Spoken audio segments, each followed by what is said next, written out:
Hello दोस्तों, स्वागत है आपका हमारे YouTube channel DSR study point में। तो बच्चों, आज हम बात करने वाले हैं क्लास 11 का चैप्टर नंबर फर्स्ट है, जिसका नाम है लेखन कला और शहरी जीवन का विकास।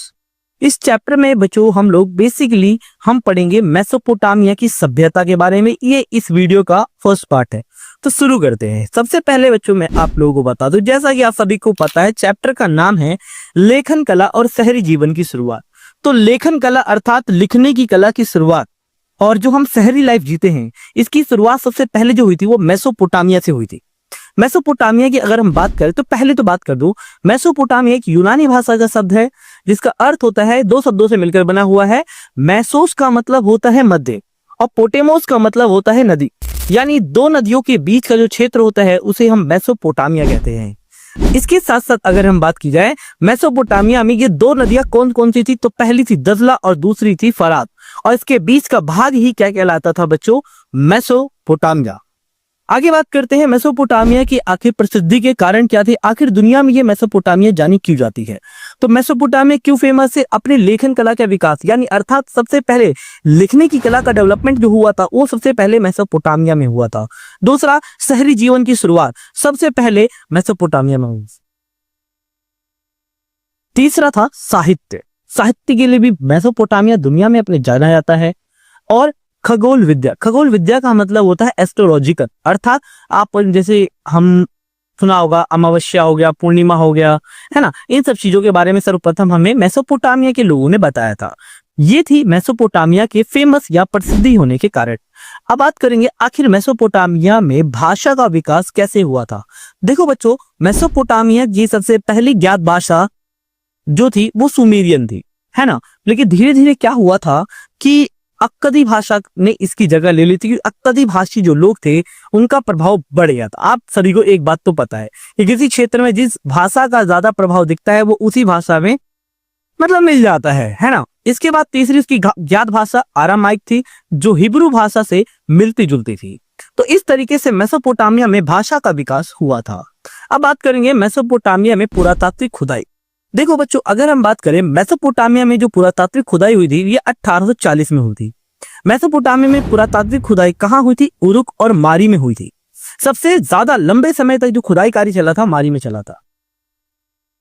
इतने लंबे समय से जो खुदाई है आज तक कभी भी नहीं चली थी, यहाँ तक कि भारत में भी इतने लंबे समय तक खुदाई नहीं चला था जितनी खुदाई मारी नगर में चली थी, है ना। ये दो नगर मेसोपोटामिया के काफी प्रसिद्ध नगर थे। अब बात करते हैं खुदाई में मिले अवशेष, यानी जब 1840 में जब वहां खुदाई कार्य किया गया था तो खुदाई के दौरान आभूषण मिले थे, है ना, बहुत सारे आभूषण मिले इतिहासकारों को या पुरातत्वविदों को। दूसरा, वहां से सिक्के मिले। तीसरा, अभिलेख मिले। अभिलेखों का मतलब क्या होता है बच्चों, पत्थर और चट्टानों पर लिखे शब्दों को अभिलेख कहते हैं। तो इस प्रकार से अभिलेख भी हमें मिले थे। चौथा था लिखित दस्तावेज, बड़ी मात्रा में वहां लिखित दस्तावेज भी मिले थे। इसके साथ साथ वहां कब्रें मिली थी और बड़ी संख्या में वहां मूर्तियां मिली थी। तो ये 1840 में जब मारी नगर, उरुक और मारी में खुदाई हुई थी तो ये सारी चीजें वहां मिली थी। अब हम बात करते हैं बच्चों मेसोपोटामिया में नोआ की कहानी। अब नोआ की कहानी है क्या, अब बच्चों होता क्या है, इसमें एक कहानी में ये बताया गया है, एक मिट्टी की पट्टिका है ना। आज भी बहुत सारे विद्वान ऐसी पट्टिका की खोज कर रहे हैं जिसपे जल प्लावन की कहानी उत्कीर्ण हो। इसमें हुआ क्या था, जब पूरी जो पृथ्वी थी वो जलमग्न होने वाली थी तो ईश्वर ने क्या किया था, पृथ्वी पर जीवन को बचाए रखने के लिए नोआ नाम के एक व्यक्ति को भेजा था। इस व्यक्ति यानी नोआ नाम के व्यक्ति ने क्या किया, एक बहुत बड़ी नाव बनाई थी और सभी जीव जंतुओं के जो जोड़े थे ना वो उसमें रख दिया था। जब जल प्लावन हुआ, जब पूरी पृथ्वी जब मतलब समुद्र में या पानी में समा गई, तो हुआ क्या, उस जहाज में जो जीव जंतु के जो जोड़े थे ना वो सुरक्षित बच गए थे और यहीं से जीवन की शुरुआत हुई थी। तो ये थी नोआ की कहानी। अब बात करते हैं मेसोपोटामिया की भौगोलिक स्थिति के बारे में। अब मेसोपोटामिया की भौगोलिक स्थिति क्या थी, तो पहला आपको बता दूं, मेसोपोटामिया इराक गणराज्य का हिस्सा है ना, इराक, ठीक है। इसके साथ साथ मेसोपोटामिया में ऊंचे नीचे पहाड़ थे, सुंदर सुंदर झरने थे और यहाँ और जंगली फूल थे। इसके साथ साथ मेसोपोटामिया में या इराक गणराज्य में कृषि का जो आरंभ हुआ था वो 7000 से 6000 वर्ष पहले खेती का आरंभ हुआ था।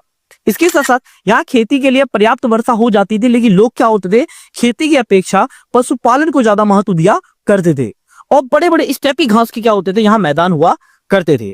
इसके साथ साथ जो दजला और फरात नदियां जो थी ना बच्चों, जो दजला और फरात नदियां थी, ये अपने साथ बहुत सारी चीजें या अवसाद लेकर आती। अवसाद का मतलब होता है मिट्टी मिट्टी, है। नदियां थी तो पहाड़ों से होकर आती थी, तो अपने साथ बहुत सारी चीजें लेकर आती थी और मेसोपोटामिया के दक्षिणी भाग में ये छोड़ देती थी, जिसके कारण दक्षिणी भाग में बाढ़ आ जाती थी और ये क्षेत्र बहुत ज्यादा उपजाऊ बन जाता था।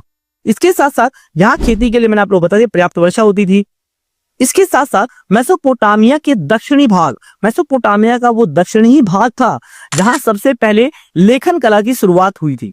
इसके साथ साथ मेसोपोटामिया के दक्षिणी भाग में, है ना, मछलियों की कोई कमी थी, नदियों में मछलियों की कमी नहीं थी, मछलियों की भरमार थी, है ना। इसके साथ साथ यहाँ खजूर के जो पेड़ होते थे वो खूब फल दिया करते थे, जो खूब फल खजूर के पेड़ दिया करते थे गर्मियों। तो ये थी मेसोपोटामिया की भौगोलिक स्थिति या भौतिक स्थिति। अब बात करते हैं मेसोपोटामिया में शहरों का विकास कैसे हुआ था। जैसे कि पहले वह शहर थे जिनका विकास व्यापारिक नगरों के रूप में या व्यापारिक केंद्रों के रूप में हुआ था। दूसरे बच्चों वह शहर थे जिनका निर्माण जो हुआ था, विकास हुआ था, वो शाही नगरों के रूप में हुआ था जहां राजा वाजा रहा करते। और तीसरा वह शहर थे जिनका विकास मंदिरों के रूप में हुआ था। तो इस तरीके से मेसोपोटामिया 3 प्रकार के नगर हुआ करते थे। अब बात करते हैं मेसोपोटामिया के आरंभिक मंदिरों के बारे में, है ना। तो आरंभिक मंदिर के बारे में कह लो या आरंभिक नगर जो कह सकते हो आप लोग, तो मेसोपोटामिया का सबसे प्राचीन जो मंदिर था ना बच्चों, वो 5000 साल पुराना था और जो कच्ची ईंटों का बना हुआ था, है ना। आरंभ में क्या होता था, मंदिर छोटे बनाए जाते थे, लेकिन धीरे धीरे क्या हो गया था, मंदिरों को और ज्यादा बड़ा बनाया जाने लग गया था और विशाल आंगन बनाए जाते थे, है ना। तो इस तरीके से धीरे धीरे काम बढ़ता गया था। मेसोपोटामिया के विभिन्न प्रकार के देवी देवता की पूजा करते थे मेसोपोटामिया के लोग, जैसे कि इनाना जो युद्ध और प्रेम की देवी मानी जाती थी, उर जो चंद्र देवता माने जाते थे, और जो आराध्य देवता थे वो पशुधन और मत्स्य के स्वामी माने जाते थे। इसके साथ साथ लोग देवी देवता और अन्य क्या करते, जो लोग होते थे ना, वो देवी देवताओं को क्या करते थे, दूध, दही, मछली, कहीं कहीं तो अंडा भी चढ़ाया करते थे। अब हमें कैसे पता चला कि मछली चढ़ाते थे, क्योंकि मंदिरों के जो फर्श होता था उस पर हमें क्या मिले हैं, मछलियों की हड्डियों के साक्ष्य मिले हैं, है ना। अब बात करते हैं मेसोपोटामिया की भूमि उपजाऊ होने के बाद भी संकट में क्यों रहती थी, यानी फसलें खराब क्यों हो जाती थी। तो देखो इसके 2 कारण थे, प्राकृतिक कारण और दूसरा था मानव निर्मित कारण। अब इन दोनों के बारे में समझते हैं। प्राकृतिक कारणों में क्या होता था कि जैसे कि पहाड़ी या पर्वतीय क्षेत्रों या धारा के ऊपर रहने वाले जो लोग होते थे वो जल का इतना ज्यादा प्रयोग करते थे बच्चों कि नीचे वाले लोगों को पानी नहीं मिल पाता था, जिसके कारण वहां की फसलें खराब हो जाती थी। दूसरा, कई बार नदियां क्या करती थी, अपना जो रास्ता है वो बदल लेती थी, है ना बच्चों, रास्ता बदल लेती थी। या इसके साथ साथ क्या होता था, जैसे कई बार धारा या नदियों की धाराओं के जो ऊपर रहने वाले जो लोग हैं, है ना, जब नदियां प्रवाहित होती थी तो प्रवाहित होने के दौरान क्या होता था, तो कई बार नदियां जो चलती इसमें गाद या मिट्टी जम जाती थी, तो ऊपर धारा के ऊपर रहने वाले लोग मिट्टी को नहीं हटाते थे, जिससे नीचे वाले लोगों को पानी नहीं मिल पाता था, है ना। ये थे बच्चों आपके मानव निर्मित कारक। मैंने गलती से बोल दिया था, प्राकृतिक है, मानव निर्मित कारक है। दूसरा था प्राकृतिक कारण, जैसे कि कई बार जो दजला और फरात नदियां अपना रास्ता बदल लेती थी, जिससे खेत सूख जाते थे। इसके साथ साथ कई बार दजला और फरात नदियों का जलस्तर बढ़ जाता था, जिसके कारण बाढ़ आ जाती थी और लोगों जो किसानों की फसल खराब हो जाए। अब नेक्स्ट बात करते हैं हम लोग कि मेसोपोटामिया की लेखन कला का विकास। तो मेसोपोटामिया के लोग चिकनी मिट्टी की पट्टिकाओं पर लिखा करते थे। ये बेसिकली क्या करते थे कि मेसोपोटामिया में जो सबसे पहला प्राचीनतम जो अभिलेख मिला था या मिट्टी की पट्टिका मिली थी वो 3200 साल पुरानी थी, है ना। इस मिट्टी की पट्टिका को क्या कहते हैं, एक चकोर, जैसे चिकनी मिट्टी लेते थे उसे एक चकोर आकृति देते थे। फिर उसके बाद क्या होता था, ये लोग सरकंडे की तीखी नोक से किलाकार या किलाक्षर लिपि में लिखा करते थे। मेसोपोटामिया की जैसे बात की, मेसोपोटामिया की लिपि जो थी वो किलाकार या किलाक्षर थी, जो लातीनी भाषा के साथ क्यूनी फॉर्म से बनी। क्यूनी का मतलब होता है बच्चों खूंटी और फॉर्म का मतलब होता है आकार, यानी खूंटी के आकार का। और इस तरीके से क्या करते थे, मेसोपोटामिया के लोग मिट्टी की पट्टिकाओं पर लिखा करते थे। लिखने के पश्चात ये सुखा देते थे और सुखाने के बाद ये मजबूत हो जाता था। इन मिट्टी की पट्टिकाओं का प्रयोग राजा के आदेश जारी करने के लिए, है ना, शब्द कोश बनाने के लिए, भूमि हस्तांतरण करने जैसे कामों के लिए किया जाता था। तो बच्चों ये था इस वीडियो का फर्स्ट पार्ट। अगर आप लोग वीडियो अच्छी लगी हो, इन्फॉर्मेटिव लगी हो, तो प्लीज वीडियो को लाइक, शेयर एंड सब्सक्राइब जरूर करें। मिलते हैं नई वीडियो के साथ, धन्यवाद। हेलो दोस्तों, स्वागत है आपका हमारे YouTube channel DSR study point में। तो आज हम बात करने वाले हैं क्लास 11th का जो चैप्टर नंबर फर्स्ट है जिसका नाम है लेखन कला और शहरी जीवन की शुरुआत। ये इस वीडियो का सेकंड पार्ट है। फर्स्ट पार्ट मैंने अपलोड कर दिया है, लिंक डिस्क्रिप्शन में भी है, या आप चैनल पर जाकर भी इस वीडियो को देख सकते हो। और प्लीज यार वीडियो को जितना हो सके उतना शेयर करो। चलो बच्चों वीडियो करते हैं शुरू। इस वीडियो में हम कुछ मुख्य टॉपिक्स के बारे में हम बात करने वाले हैं। जैसे हम मेसोपोटामिया के व्यापार के बारे में बात करेंगे, वहां की परिवहन व्यवस्था के बारे में बात करेंगे। दूसरा हमारा टॉपिक होगा लेखन कला का विकास आखिर मेसोपोटामिया में हुआ कैसे, है ना, वहां किस प्रकार के लोग पढ़े लिखे हुआ करते थे।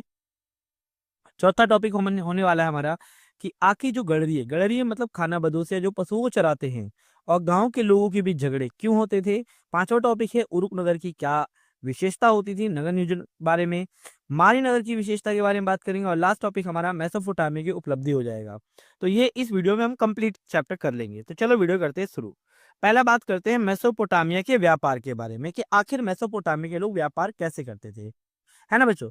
तो देखो आप सभी को तो ये बात तो पता होगा कि मेसोपोटामिया एक मैदानी क्षेत्र में स्थित था, जहां खेती के लिहाज से तो बहुत ज्यादा समृद्ध था। लेकिन क्या होता था कि मेसोपोटामिया के पास, जैसे कि अगर बात की जाए आभूषण बनाने के लिए, बर्तन बनाने के लिए, इन सभी धातुओं की क्या होती थी, उनके पास कमी होती थी, क्योंकि मैदानी क्षेत्रों में इन सब चीजों की उपलब्ध नहीं हो पाता है।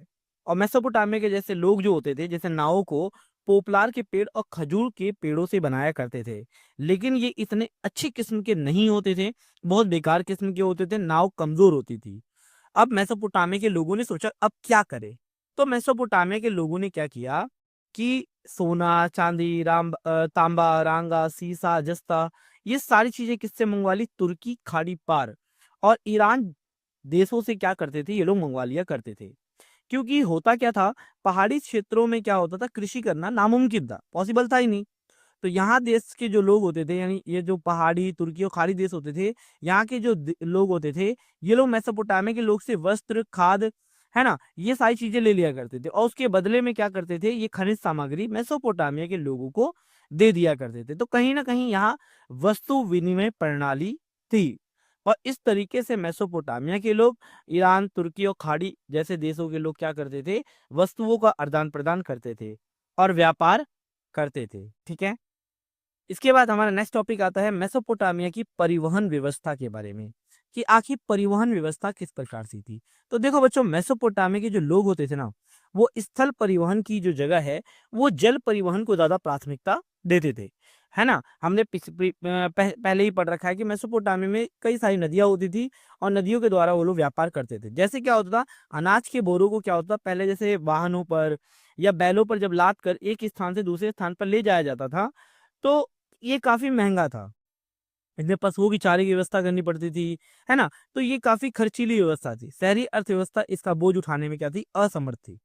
तो इसीलिए क्या हुआ कि मेसोपोटामिया के जो लोग होते थे, वो स्थल परिवहन की जगह जल परिवहन का जो ज़्यादा प्रयोग करते थे। और उस समय जो फरात नदी होती थी, वो विश्व मार्ग के रूप में जानी जाती थी, मतलब काफ़ी ज़्यादा प्रसिद्ध थी।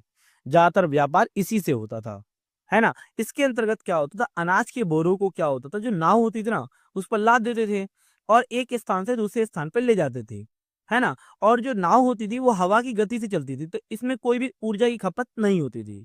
तो ये काफ़ी बेहतर व्यवस्था थी, लोग इससे बेहतर काम कर रहे थे, है ना? लेकिन अब क्या हुआ? तो इस तरीके से क्या हुआ, इन लोगों का पैसा भी बच गया और उनको मुनाफा भी हुआ। अब बात करते हैं लेखन कला का विकास किस प्रकार हुआ। देखो बच्चों, मेसोपोटामिया में लेखन कला का विकास बहुत प्राचीन काल में हुआ था। अगर मैं बात करूं मेसोपोटामिया में, है ना, अगर बात की जाए सबसे जो प्राचीन मिट्टी की जो पट्टिका है, वो लगभग 3200 ईसा पूर्व की है। कितनी है बच्चों? 3200 ईसा पूर्व की ये मिट्टी की क्या है, पट्टिका है। और इस प्रकार की लगभग 5000 सूचियां प्राप्त हुई है। इन मिट्टी की पट्टिकाओं पर विभिन्न प्रकार के जानवरों के चिन्ह और मछलियों के चित्र हमें पाए गए हैं, या इतिहासकारों को ये सारी चीजें पाई गई हैं, है ना। इसके साथ साथ मेसोपोटामिया के लोग क्या करते थे, पहले जो चिकनी मिट्टी होती थी ना, उसे क्या करते थे, आटे की तरह गूंथ लेते थे और उसको है ना एक चौकोर जो है वो आकृति प्रदान करते थे। फिर जो सरकंडा होता है, सरकंडा एक वृक्ष होता है, उसकी नोक बहुत ज्यादा तीखी मतलब नुकीली होती है, उससे क्या करते थे, ये किलाकार या किलाक्षर लिपि में लिखा करते थे। क्योंकि मेसोपोटामिया के लोगों की लिपि जो थी ना बच्चों, अगर बात करूं, मेसोपोटामिया की लिपि को किलाकार या किलाक्षर कहा जाता था, क्योंकि ये यूनानी भाषा के शब्द क्यूनीफॉर्म से बना है। क्यूनी का अर्थ होता है खूंटी और फॉर्म का अर्थ होता है आकार, यानी खूंटी के आकार का। तो इस तरीके से क्या करते थे, वो खूंटी के आकार मतलब इस चीजें से क्या करते थे, मिट्टी की पट्टिकाओं पर लिखा करते थे। इसके बाद इन मिट्टी की पट्टिकाओं को क्या करते थे, धूप में सुखा देते थे, जिससे क्या होता है, ये मिट्टी की पट्टिकाएं काफी ज्यादा मजबूत हो जाती थी। और इस तरीके से हर एक सौदे के लिए, यानी हर एक व्यापार के लिए एक नई मिट्टी की पट्टिका का प्रयोग किया जाता था, है ना।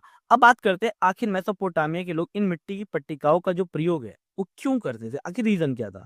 तो देखो बच्चों, इन मिट्टी की पट्टिकाओं का प्रयोग वो क्यों करते थे, जैसे पहला काम क्या होता, जो राजा का जो आदेश होता था वो जब जारी किया जाता था तो इस मिट्टी की पट्टिकाओं पर लिख देते थे। दूसरा, शब्दकोश बनाने के लिए, शब्दकोश का मतलब क्या होता है, यानी डिक्शनरी बनाने के लिए भी इसका प्रयोग किया जाता था।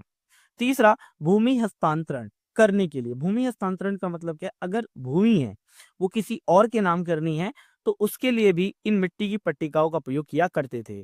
और व्यापार के लिए मैंने अभी आपको बताया कि हर एक सौदे के लिए एक नई मिट्टी की पट्टिकाओं का निर्माण किया जाता था। तो इस तरीके से वो लोग क्या करते थे, व्यापार किया करते थे। अब बात करेंगे आखिर मेसोपोटामिया की साक्षरता दर किस प्रकार की थी, यानी किस प्रकार पढ़े लिखे लोग थे। तो मेसोपोटामिया की अगर साक्षरता के बारे में हम बात करें तो मेसोपोटामिया में साक्षरता बहुत ज्यादा कम थी, है ना।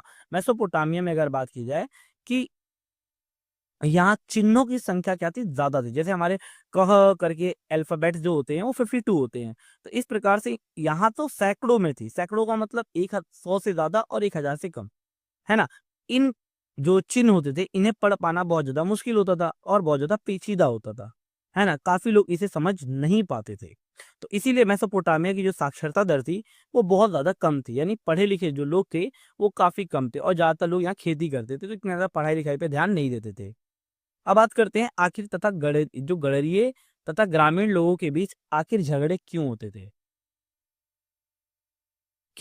तो गड़रियों के बारे में अगर बात की, गड़रियों का मतलब क्या होता है, गड़रिये वह लोग होते हैं जो पशुओं को चराते हैं, जैसे जो बकरी वकरी जो होते हैं उसे चराते हैं और एक स्थान से दूसरे स्थान पर ले जाते हैं। इन्हें खाना बदोश या पशु चारक भी कहा जाता है। अब होता क्या था, मेसोपोटामिया में झगड़े क्यों होते थे, तो कई बार ये गड़रिये जो होते थे ना, वो अपने पशुओं को ग्रामीण या किसानों की जमीनों से ले जाते थे, जिसके कारण किसानों की जो फसल होती थी वो खराब हो जाती थी। यहाँ तक कि कई बार क्या होते थे, ये जो गड़रिये होते थे इन गांव वालों पर जानबूझकर आक्रमण कर देते थे और उन्हें पूरी तरीके से लूट लिया करते थे। तो गांव वाले कई बार क्या करते थे, अपने आप को बचाने के लिए इन लोगों का रास्ता रोक देते थे और इस प्रकार से गड़रियों और किसानों के बीच झगड़े होते थे, है ना। तो इस प्रकार से झगड़े हमें देखने को मिलते हैं। अब बात करते हैं उरुक नगर की विशेषता या नगर नियोजन प्रणाली। देखो, मेसोपोटामिया में 3 नगर काफी इंपॉर्टेंट थे, उरुक और आपका मारी। तो उरुक नगर में अगर बात किया, उरुक नगर में जो गलियां होती थी काफी टेढ़ी मेढ़ी होती थी, है ना। जैसे ही टेढ़ी मेढ़ी गलियां होती थी, काफी सकरी होती थी, जिसमें जो पहिए वाली जो गाड़ियां हैं वो नहीं जा पाती थी। तो जिसके कारण जो लोग होते थे वो जो अपना सामान होता था, जैसे कि अनाज के बोरों को गधों या अन्य जानवरों पर लाद कर मतलब शहरों के अंदर भाग में ले जाया करते थे। दूसरा, साफ सफाई की कमी होना, यानी यहाँ साफ सफाई की कमी होती थी। जैसे घर इस प्रकार से बनाए गए थे कि वर्षा का पानी क्या हो, घर के अंदर एक जगह एकत्र हो, है ना। इसके साथ साथ ये लोग क्या करते थे, घर का सारा जो कूड़ा करकट होता था ना, ये लोग सड़क पर फेंक देते थे। और जब बारिश होती थी तो क्या होता था कि मतलब कीचड़ कीचड़ हो जाता था। तो कीचड़ कीचड़ जब हो जाता था ना, तो ये लोग सड़क को साफ नहीं करते थे, मतलब अपनी दहलीजों को ऊंचा उठा देते थे, है ना। तो इस तरीके की व्यवस्था थी यहाँ। इसके साथ साथ यहाँ अंधविश्वास बहुत ज्यादा था। अब अंधविश्वास का मतलब क्या है कि इन लोगों की ये मान्यता थी, जैसे कि अगर बात करूं, मतलब यहाँ कोई स्त्री जब आती थी, कोई भी जैसे विवाह के पश्चात कोई स्त्री आती थी, है ना, तो अगर घर का दरवाजा क्या होता था कि जैसे कि उर में पाई गई अ, जैसे घर की जो दहलीज होती थी अगर ऊंची उठी होती थी तो स्त्री अपने पति के लिए धन दौलत लेकर आती थी। लेकिन अगर सामने का दरवाजा अगर किसी दूसरे के घर की और ना खुले तो वो सौभाग्य प्रदान करता था। और अगर घर का लकड़ी का जो मुख्य दरवाजा अगर किसी और के घर के सामने खुलता था ना, तो वो अपनी जो स्त्री क्या करती थी, अपने पति के लिए काफी यातनाएं और पीड़ा लेकर आती थी। तो इस तरीके की यहाँ क्या था, बहुत सारे अंधविश्वास हुआ करते थे मेसोपोटामिया में, है ना। इसके साथ साथ क्या होता था कि यहाँ मुख्य द्वार से आप अवलोकन या मुख्य द्वार से सीधे नहीं जा सकते थे, है ना, जिससे क्या होता है घर की गोपनीयता बनी रहती थी, है ना। और यहाँ एक कब्रिस्तान होता था जहाँ किसी भी लोगों को क्या करते थे, जो मरे हुए लोगों को दफनाया जाता था, यहाँ एक ऐसा कब्रिस्तान हुआ करता था। यहाँ तक कि कई लोग तो ऐसे होते थे जिसे कुछ ज्यादा ही प्यार करते थे, तो वो लोग अपने घर के जमीन के नीचे ही क्या करते थे, उन लोगों को दफना दिया करते थे। तो इस तरीके की यहाँ प्रक्रिया होती थी। अब बात करते हैं आखिर मारी नगर की विशेषता क्या थी। देखो बच्चों, मारी नगर 2000 ईसा पूर्व के बाद काफी ज्यादा फला फूला था और ये शाही राजधानी के रूप में फला फूला था। मारी नगर फरात नदी के उद्वाधर पर स्थित था, जहां खेती की पैदावार कम थी। और मारी राज्य में वैसे तो किसान और पशु चारक दोनों लोग रहते रहते थे, लेकिन ज्यादातर भेड़ बकरी चराने वाले काम करते थे। पशु चारक क्या करते थे, अनाज धातु के औजारों के बदले अपने पशुओं और उनसे प्राप्त जो चमड़ा मांस होते थे वो चीजें प्राप्त किया करते थे। इसके साथ साथ मारी नगर व्यापार का मुख्य केंद्र होता था, यानी अलग अलग क्षेत्रों से जो व्यापार होता था वो वस्तुएं यहीं लाई जाती थी, है ना। और यहाँ जो अधिकारी होते थे इन वस्तुओं पर उनका 10% भाग लिया करते थे। तो इस तरीके से मतलब ये व्यापार का मुख्य केंद्र होता था मारी नगर। अब बात करेंगे मेसोपोटामिया के समाज के बारे में। तो देखो बच्चों, मेसोपोटामिया के अगर हम समाज के बारे में बात करें तो मेसोपोटामिया में एकल परिवार का प्रचलन था और परिवार का जो मुखिया होता था वो पिता होता था, है ना। इसके साथ साथ क्या होते थे, विवाह के अगर बारे में हम देखें तो विवाह की पहले घोषणा की जाती थी। फिर स्त्री में क्या होता था, स्त्री मतलब वर पक्ष और वधु पक्ष दोनों आमने सामने आते थे, वस्तुओं का आदान प्रदान करते थे। इसके पश्चात वो लोग क्या करते थे, मंदिर में जाके विवाह कर लिया करते थे। जब विवाह हो जाता, मंदिर में विवाह होने के पश्चात क्या होते, जो वर पक्ष और वधु पक्ष बैठकर भोजन किया करते थे और जो तय की गई जो राशि होती जिसे हम दहेज कहते हैं उसको जो देते थे, है ना। इसमें फिर इसके पश्चात क्या होता था, जो पिता होता था वो स्त्री को लेकर आता था और उसे मतलब रवाना कर देता था, ठीक है। इसके साथ साथ जो उस समय विवाह के समय जो स्त्रियों को मिलता था वही चीज होता था, यानी वो अपने पिता की संपत्ति में किसी प्रकार की हिस्सेदारी की मांग नहीं कर सकती थी, जैसे कि संपत्ति हो गई, अ, जमीन हो गई, पेड़ और आपके पशु हो गए, इन सब में मांग नहीं कर सकते थे। अब बात करते हैं मेसोपोटामिया की उपलब्धि, यानी दुनिया को मेसोपोटामिया ने क्या दिया है। तो पहला क्या है, लेखन कला की शुरुआत सबसे पहले मेसोपोटामिया में हुई थी, लिखने की शुरुआत। दूसरा, काल गणना की सबसे पहले जो शुरुआत मेसोपोटामिया में हुई थी। काल गणना का मतलब होता है कि जैसे एक साल में 365 दिन होते हैं या 12 महीने होते हैं, एक महीने में 4 हफ्ते होते हैं, एक हफ्ते में 7 दिन होते हैं, एक दिन में 24 घंटे होते हैं, एक घंटे में 60 मिनट होते हैं। ये पूरी जानकारी हमें सबसे पहले मेसोपोटामिया के लोगों ने दी थी, है ना। इसके साथ साथ गणित, चक्रवर्ती ब्याज, गुणा भाग की सबसे पहली जो पट्टिका हमें मेसोपोटामिया में मिली थी, है ना। और अमावस्या, पूर्णिमा, है ना, इन सब के बारे में भी हमें सबसे पहले मेसोपोटामिया के लोगों ने ही बताया है है ना। इसके साथ साथ आपने सुना होगा कांसा, जो टीन और तांबे के मिश्रण से बनता है। ये सबसे पहले इसकी शुरुआत मेसोपोटामिया में से हुई थी, इसीलिए मेसोपोटामिया को कांस्य युगीन सभ्यता भी कहा जाता रहता है। शहरी जीवन की शुरुआत सबसे पहले मेसोपोटामिया में हुई थी। तो ये सारी चीजें जो है वो मेसोपोटामिया ने दुनिया को दिया है। अब नेक्स्ट बात करते हैं, इसमें कहानी है, जैसे कि जो एनमरकर की कहानी है। जैसे कि एनमरकर जो था वो उरुक का राजा था। तो एनमरकर क्या चाहता था, उरुक नगर में एक मंदिर बनवाना चाहता था।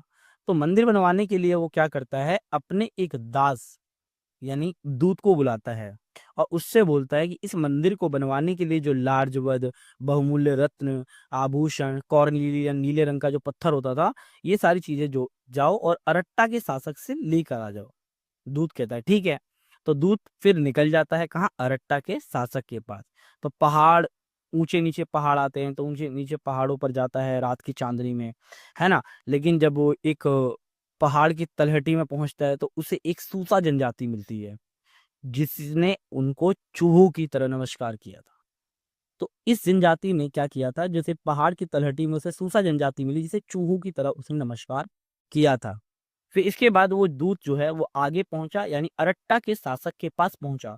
अब वो दूत बहुत ज्यादा थक चुका था और अपनी बातों को अरट्टा के शासक के पास सही से रख नहीं पाया, जिसके कारण क्या हुआ, अरट्टा के शासक ने कहा कि ठीक है भाई, तुम जाओ, एक काम करो, कुछ नहीं होने वाला। तो जो दूत था इनमरकर का, उसने फिर अरट्टा के शासक को धमकियां देनी शुरू कर दी कि मेरा राजा ऐसा कर देगा, मेरा राजा वैसा कर देगा। तो फिर लेकिन वो हताश होकर दोबारा उरुक आया और उरुक आने के पश्चात वो एनमरकर से अपनी सारी बातें कहता है। तो एनमरकर क्या करता है, एक मिट्टी की पट्टिका पर, है ना, कुछ लिख कर देता है और उस पर एक मुहर लगा देता है और कहता है जाओ ये बात दे देना। अरट्टा जो शासक जो दूत होता है फिर दोबारा किसके पास जाता है, अरट्टा के शासक के पास जाता है, वो दिखाता है। अरट्टा का शासक जब उसे देखता है तो कहता है हाँ ये तो राजा ने ही भेजा है, और उसे लार्जवद और बहुमूल्य रत्न उसे सौंप देता है। और इस प्रकार से मेसोपोटामिया में व्यापार की शुरुआत कहा जाता है हुई थी, इस प्रकार से। ठीक है। एक और कहानी है जिसे हम गिलगामेश महाकाव्य कहते हैं। गिलगामेश महाकाव्य जो है वो उरुक नगर की कहानी है जो 12 पट्टिकाओं में बटी हुई है। इसमें एक राजा होता है जिसके दोस्त की मृत्यु हो जाती है और वह दोस्त को जिंदा करने के लिए अमृत की खोज में निकल पड़ता है और दुनिया के सागर महासागर को पार करता है, लेकिन उसे अमृत नहीं मिलता है और वो काफी हताश होकर दोबारा अपने उद्गम स्थान यानी उरुक आता है। और जब उरुक आता है तो उरुक में दीवारों को देखकर वो काफी भावुक हो जाता है और वहां के लोगों ने उसे काफी सपोर्ट किया था। ठीक है, तो ये था इस चैप्टर का कंप्लीट। हेलो दोस्तों, स्वागत है आपका हमारे YouTube channel DSR study point में। तो बच्चों आज हम बात करने वाले हैं क्लास 11th का जो हिस्ट्री का चैप्टर नंबर 2 है, जिसका नाम है 3 महाद्वीपों में फैला हुआ साम्राज्य। ये वीडियो एनिमेशन के साथ होने वाली है और ये इस वीडियो का फर्स्ट पार्ट है। तो चलो वीडियो को देखते हैं और देखते हैं आखिर इस चैप्टर में है क्या। पहले तो आप लोगों को बता दूं मैं कि आखिर 3 महाद्वीपों में फैला हुआ साम्राज्य है कौन सा। ये है बच्चों रोमन साम्राज्य। रोमन साम्राज्य बेसिकली अगर देखा जाए 3 महाद्वीपों में फैला हुआ है, जैसे कि यूरोप, दूसरा अफ्रीका और तीसरा एशिया। लेकिन हम इसे पश्चिमी एशिया कह सकते हैं और अफ्रीका मतलब उत्तरी अफ्रीका का पार्ट है ये। इन 3 महाद्वीपों में फैला हुआ जो साम्राज्य था, जो डायनेस्टी थी, इसे कहते हैं रोमन साम्राज्य। अब बात करते हो रोमन साम्राज्य और ईरानी साम्राज्य में अंतर। मतलब अगर देखा जाए पूरे यूरोप में, अगर देखा यूरोप, एशिया और अफ्रीका के अगर ज्यादातर भागों में देखा जाए तो रोमन साम्राज्य था। लेकिन रोमन साम्राज्य को जो टक्कर दे रहा था वो कहीं ना कहीं ईरानी साम्राज्य दे रहा था। अब रोमन साम्राज्य और ईरानी साम्राज्य में डिफरेंस होता क्या है ये देखते हैं। देखो बच्चों, पहला रोमन साम्राज्य और ईरानी साम्राज्य अर्थात ये दोनों ही साम्राज्य पास पास थे। दूसरा रोमन साम्राज्य और ईरानी साम्राज्य अगर बात की जाए, रोमन साम्राज्य और ईरानी साम्राज्य को कौन सी नदी अलग करती थी, फरात नदी जो है वो अलग करती थी। इसके साथ साथ ये दोनों ही साम्राज्य जो थे ना, वो अपने इतिहास काल से मतलब काफी लंबे समय से ही आपस में लड़ते हुए आए थे। ये प्रतिद्वंदी थे, है ना, अपने इतिहास की काफी ज्यादा लंबे समय तक ये आपस में लड़ाई करते हुए आए हैं। इसके साथ साथ अगर हम देखें रोमन साम्राज्य के उत्तर में जो बॉर्डर होता है, वो सीमा जो है उसका निर्धारण जो है वो 2 नदियां करती थी, राइन और डैन्यूब नदी। इसी प्रकार से रोमन साम्राज्य के दक्षिण में कौन सा रेगिस्तान था, सहारा रेगिस्तान था, है ना। और रोमन साम्राज्य तथा ईरानी साम्राज्य ने क्या किया था, दुनिया के ज्यादातर हिस्सों पर कब्जा कर रखा था, अपना अधिकार कर रखा था, जिसे चीनी लोग क्या कहते थे, ताचीन कहकर पुकारा करते थे, है ना। और आपको दिख रहा होगा रोमन साम्राज्य के शासकों की चित्र। अब बात करते हैं आखिर रोमन साम्राज्य के बारे में हमें जानकारी कैसे मिलती है। तो रोमन साम्राज्य की जानकारी के पास जो है हमारे पास 3 स्रोत हैं। पहला प्रलेख दस्तावेज, दूसरा है पाठ्य सामग्रियां, तीसरा है भौतिक अवशेष। ये रोमन साम्राज्य के इतिहास की जानकारी के 3 मुख्य स्रोत हैं। इनमें से अगर हम पहला बात करें पाठ्य सामग्री, पाठ्य आपको क्या समझ में आ रहा है, जिसे पढ़ सकते थे, है ना। तो रोमन साम्राज्य के इतिहास की जानकारी का पहला स्रोत आता है पाठ्य सामग्री, जिसमें से उस यानी इसमें समकालीन व्यक्तियों द्वारा लिखा गया उस काल का इतिहास आता है। जैसे कोई पत्र हो गया, व्याख्या हो गई, किसी धर्मगुरु द्वारा दिया गया प्रवचन हो गया या कानून हो गया, ये सारी की सारी पाठ्य सामग्री में आया करती थी। समकालीन का मतलब होता है जो रोमन साम्राज्य के समय में ही हुआ हो, है ना। उसी समय यानी जिस समय रोमन डायनेस्टी थी, रोमन साम्राज्य था, उसी समय वहां के लोगों द्वारा जो इतिहास लिखा गया था उसे समकालीन व्यक्ति कहते हैं, है ना। तो ये पाठ्य सामग्री हमें रोमन साम्राज्य के बारे में काफी बड़ी जानकारी देता है। दूसरा आता है प्रलेख या दस्तावेज। प्रलेख या दस्तावेज में क्या आता है बच्चों, इसके अंतर्गत जो है पेपायरस के पत्ते आते हैं और पांडुलिपियां और अभिलेख आते हैं। अब इसका मतलब क्या होता है, अभिलेख का मतलब होता है पत्थर या चट्टानों पे जो लिखे शब्द होते हैं, है ना, जिसे उकेर के लिखा जाता है, उसे हम अभिलेख कहते हैं। पैपायरस, रोमन साम्राज्य के जो लोग होते थे वो पैपायरस के पत्तों पर लिखा करते थे, और ये पैपायरस का पत्ता जो होता था बच्चों, वो नील नदी के किनारे पाया जाता था। और तीसरा पांडुलिपि, हाथों से लिखी जाने वाली पुस्तकों को हम पांडुलिपि कहते हैं। तो ये प्रलेख और दस्तावेज में शामिल होते हैं।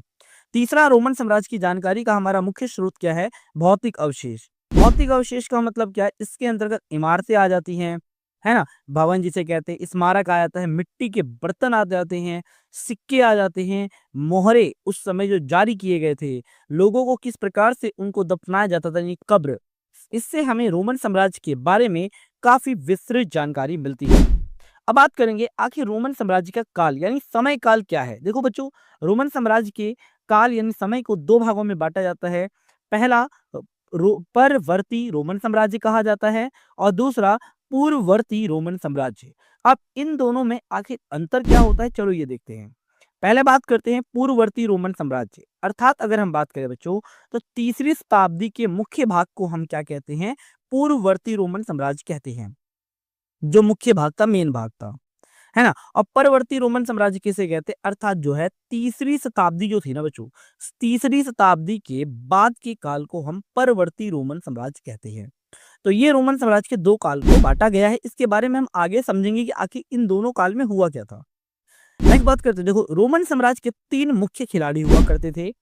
पहला होता था सम्राट, दूसरा होती थी सेना, और तीसरा जो होता था वो सैनिट होता था।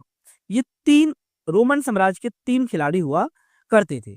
अब इन तीन खिलाड़ियों के बारे में हम समझेंगे डिटेल में, ठीक है ना।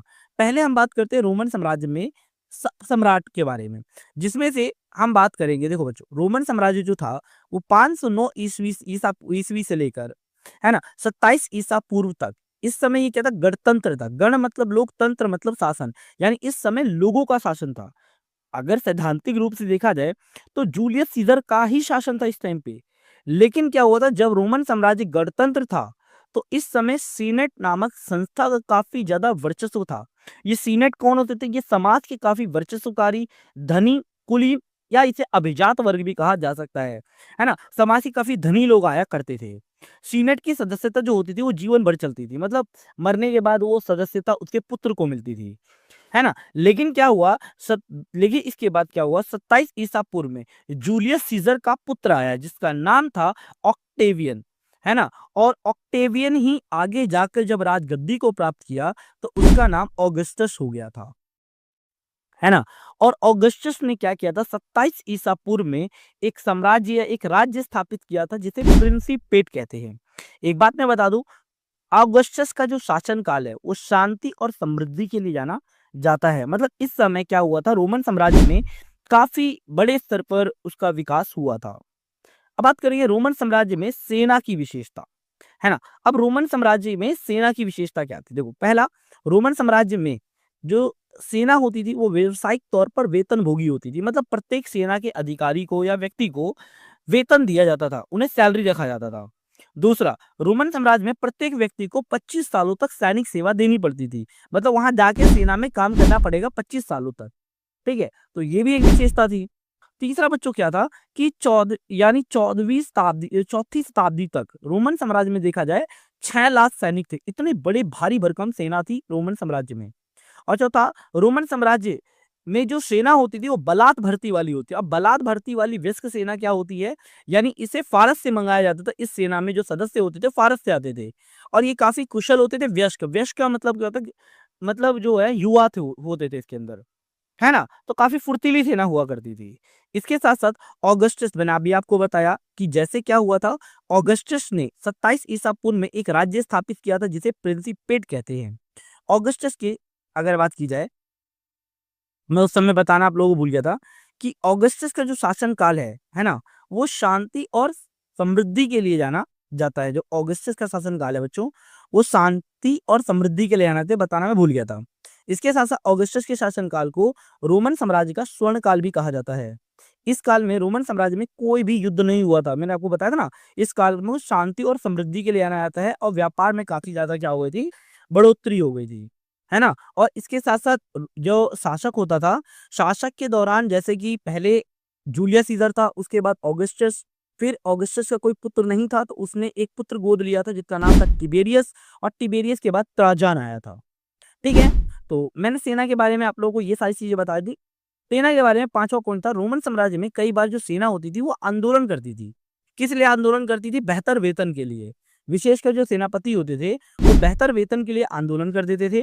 और रोमन साम्राज्य में जो सीनेट, जो सेना होती थी ना, मतलब जो सीनेट होते थे, सीनेट मतलब क्या था, धनी लोग होते थे, तो सीनेट जो होते थे वो सेना से घृणा करती थी। क्यों?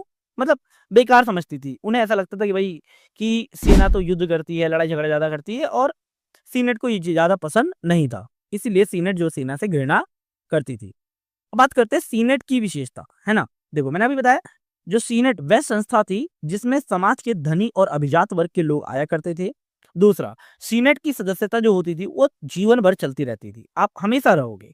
तीसरा, सीनेट की सदस्यता इस बात पर निर्भर करती थी कि उसके पास कितना धन है। जितना ज्यादा धन होगा या प्रतिष्ठा है, मतलब रिस्पेक्ट होगी समाज में, उतना ज्यादा वो प्रभुत्वशाली होगा, है ना।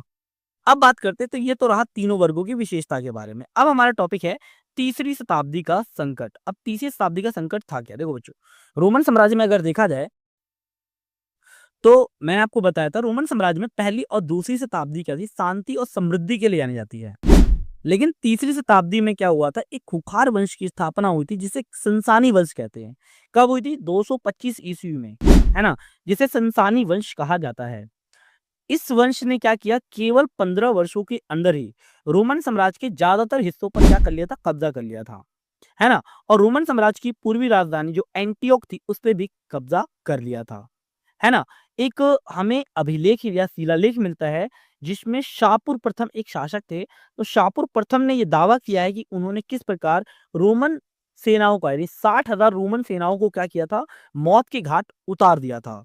इसके साथ साथ रोमन साम्राज्य में 47 वर्षों में 25 शासकों ने अपना सत्ता छोड़ दी थी, मतलब सत्ता बदल गई थी। तो इस तरीके से हम कह सकते हैं कि यानी तीसरी शताब्दी के काल को रोमन साम्राज्य के लिए अंधकार काल या संकट का काल माना जाता है। तो ये थी इस वीडियो का फर्स्ट पार्ट। अगर आप लोग वीडियो अच्छी लगी हो, इन्फॉर्मेटिव लगी हो, तो प्लीज वीडियो को लाइक, शेयर एंड सब्सक्राइब जरूर करें। मिलते हैं नई वीडियो से। धन्यवाद।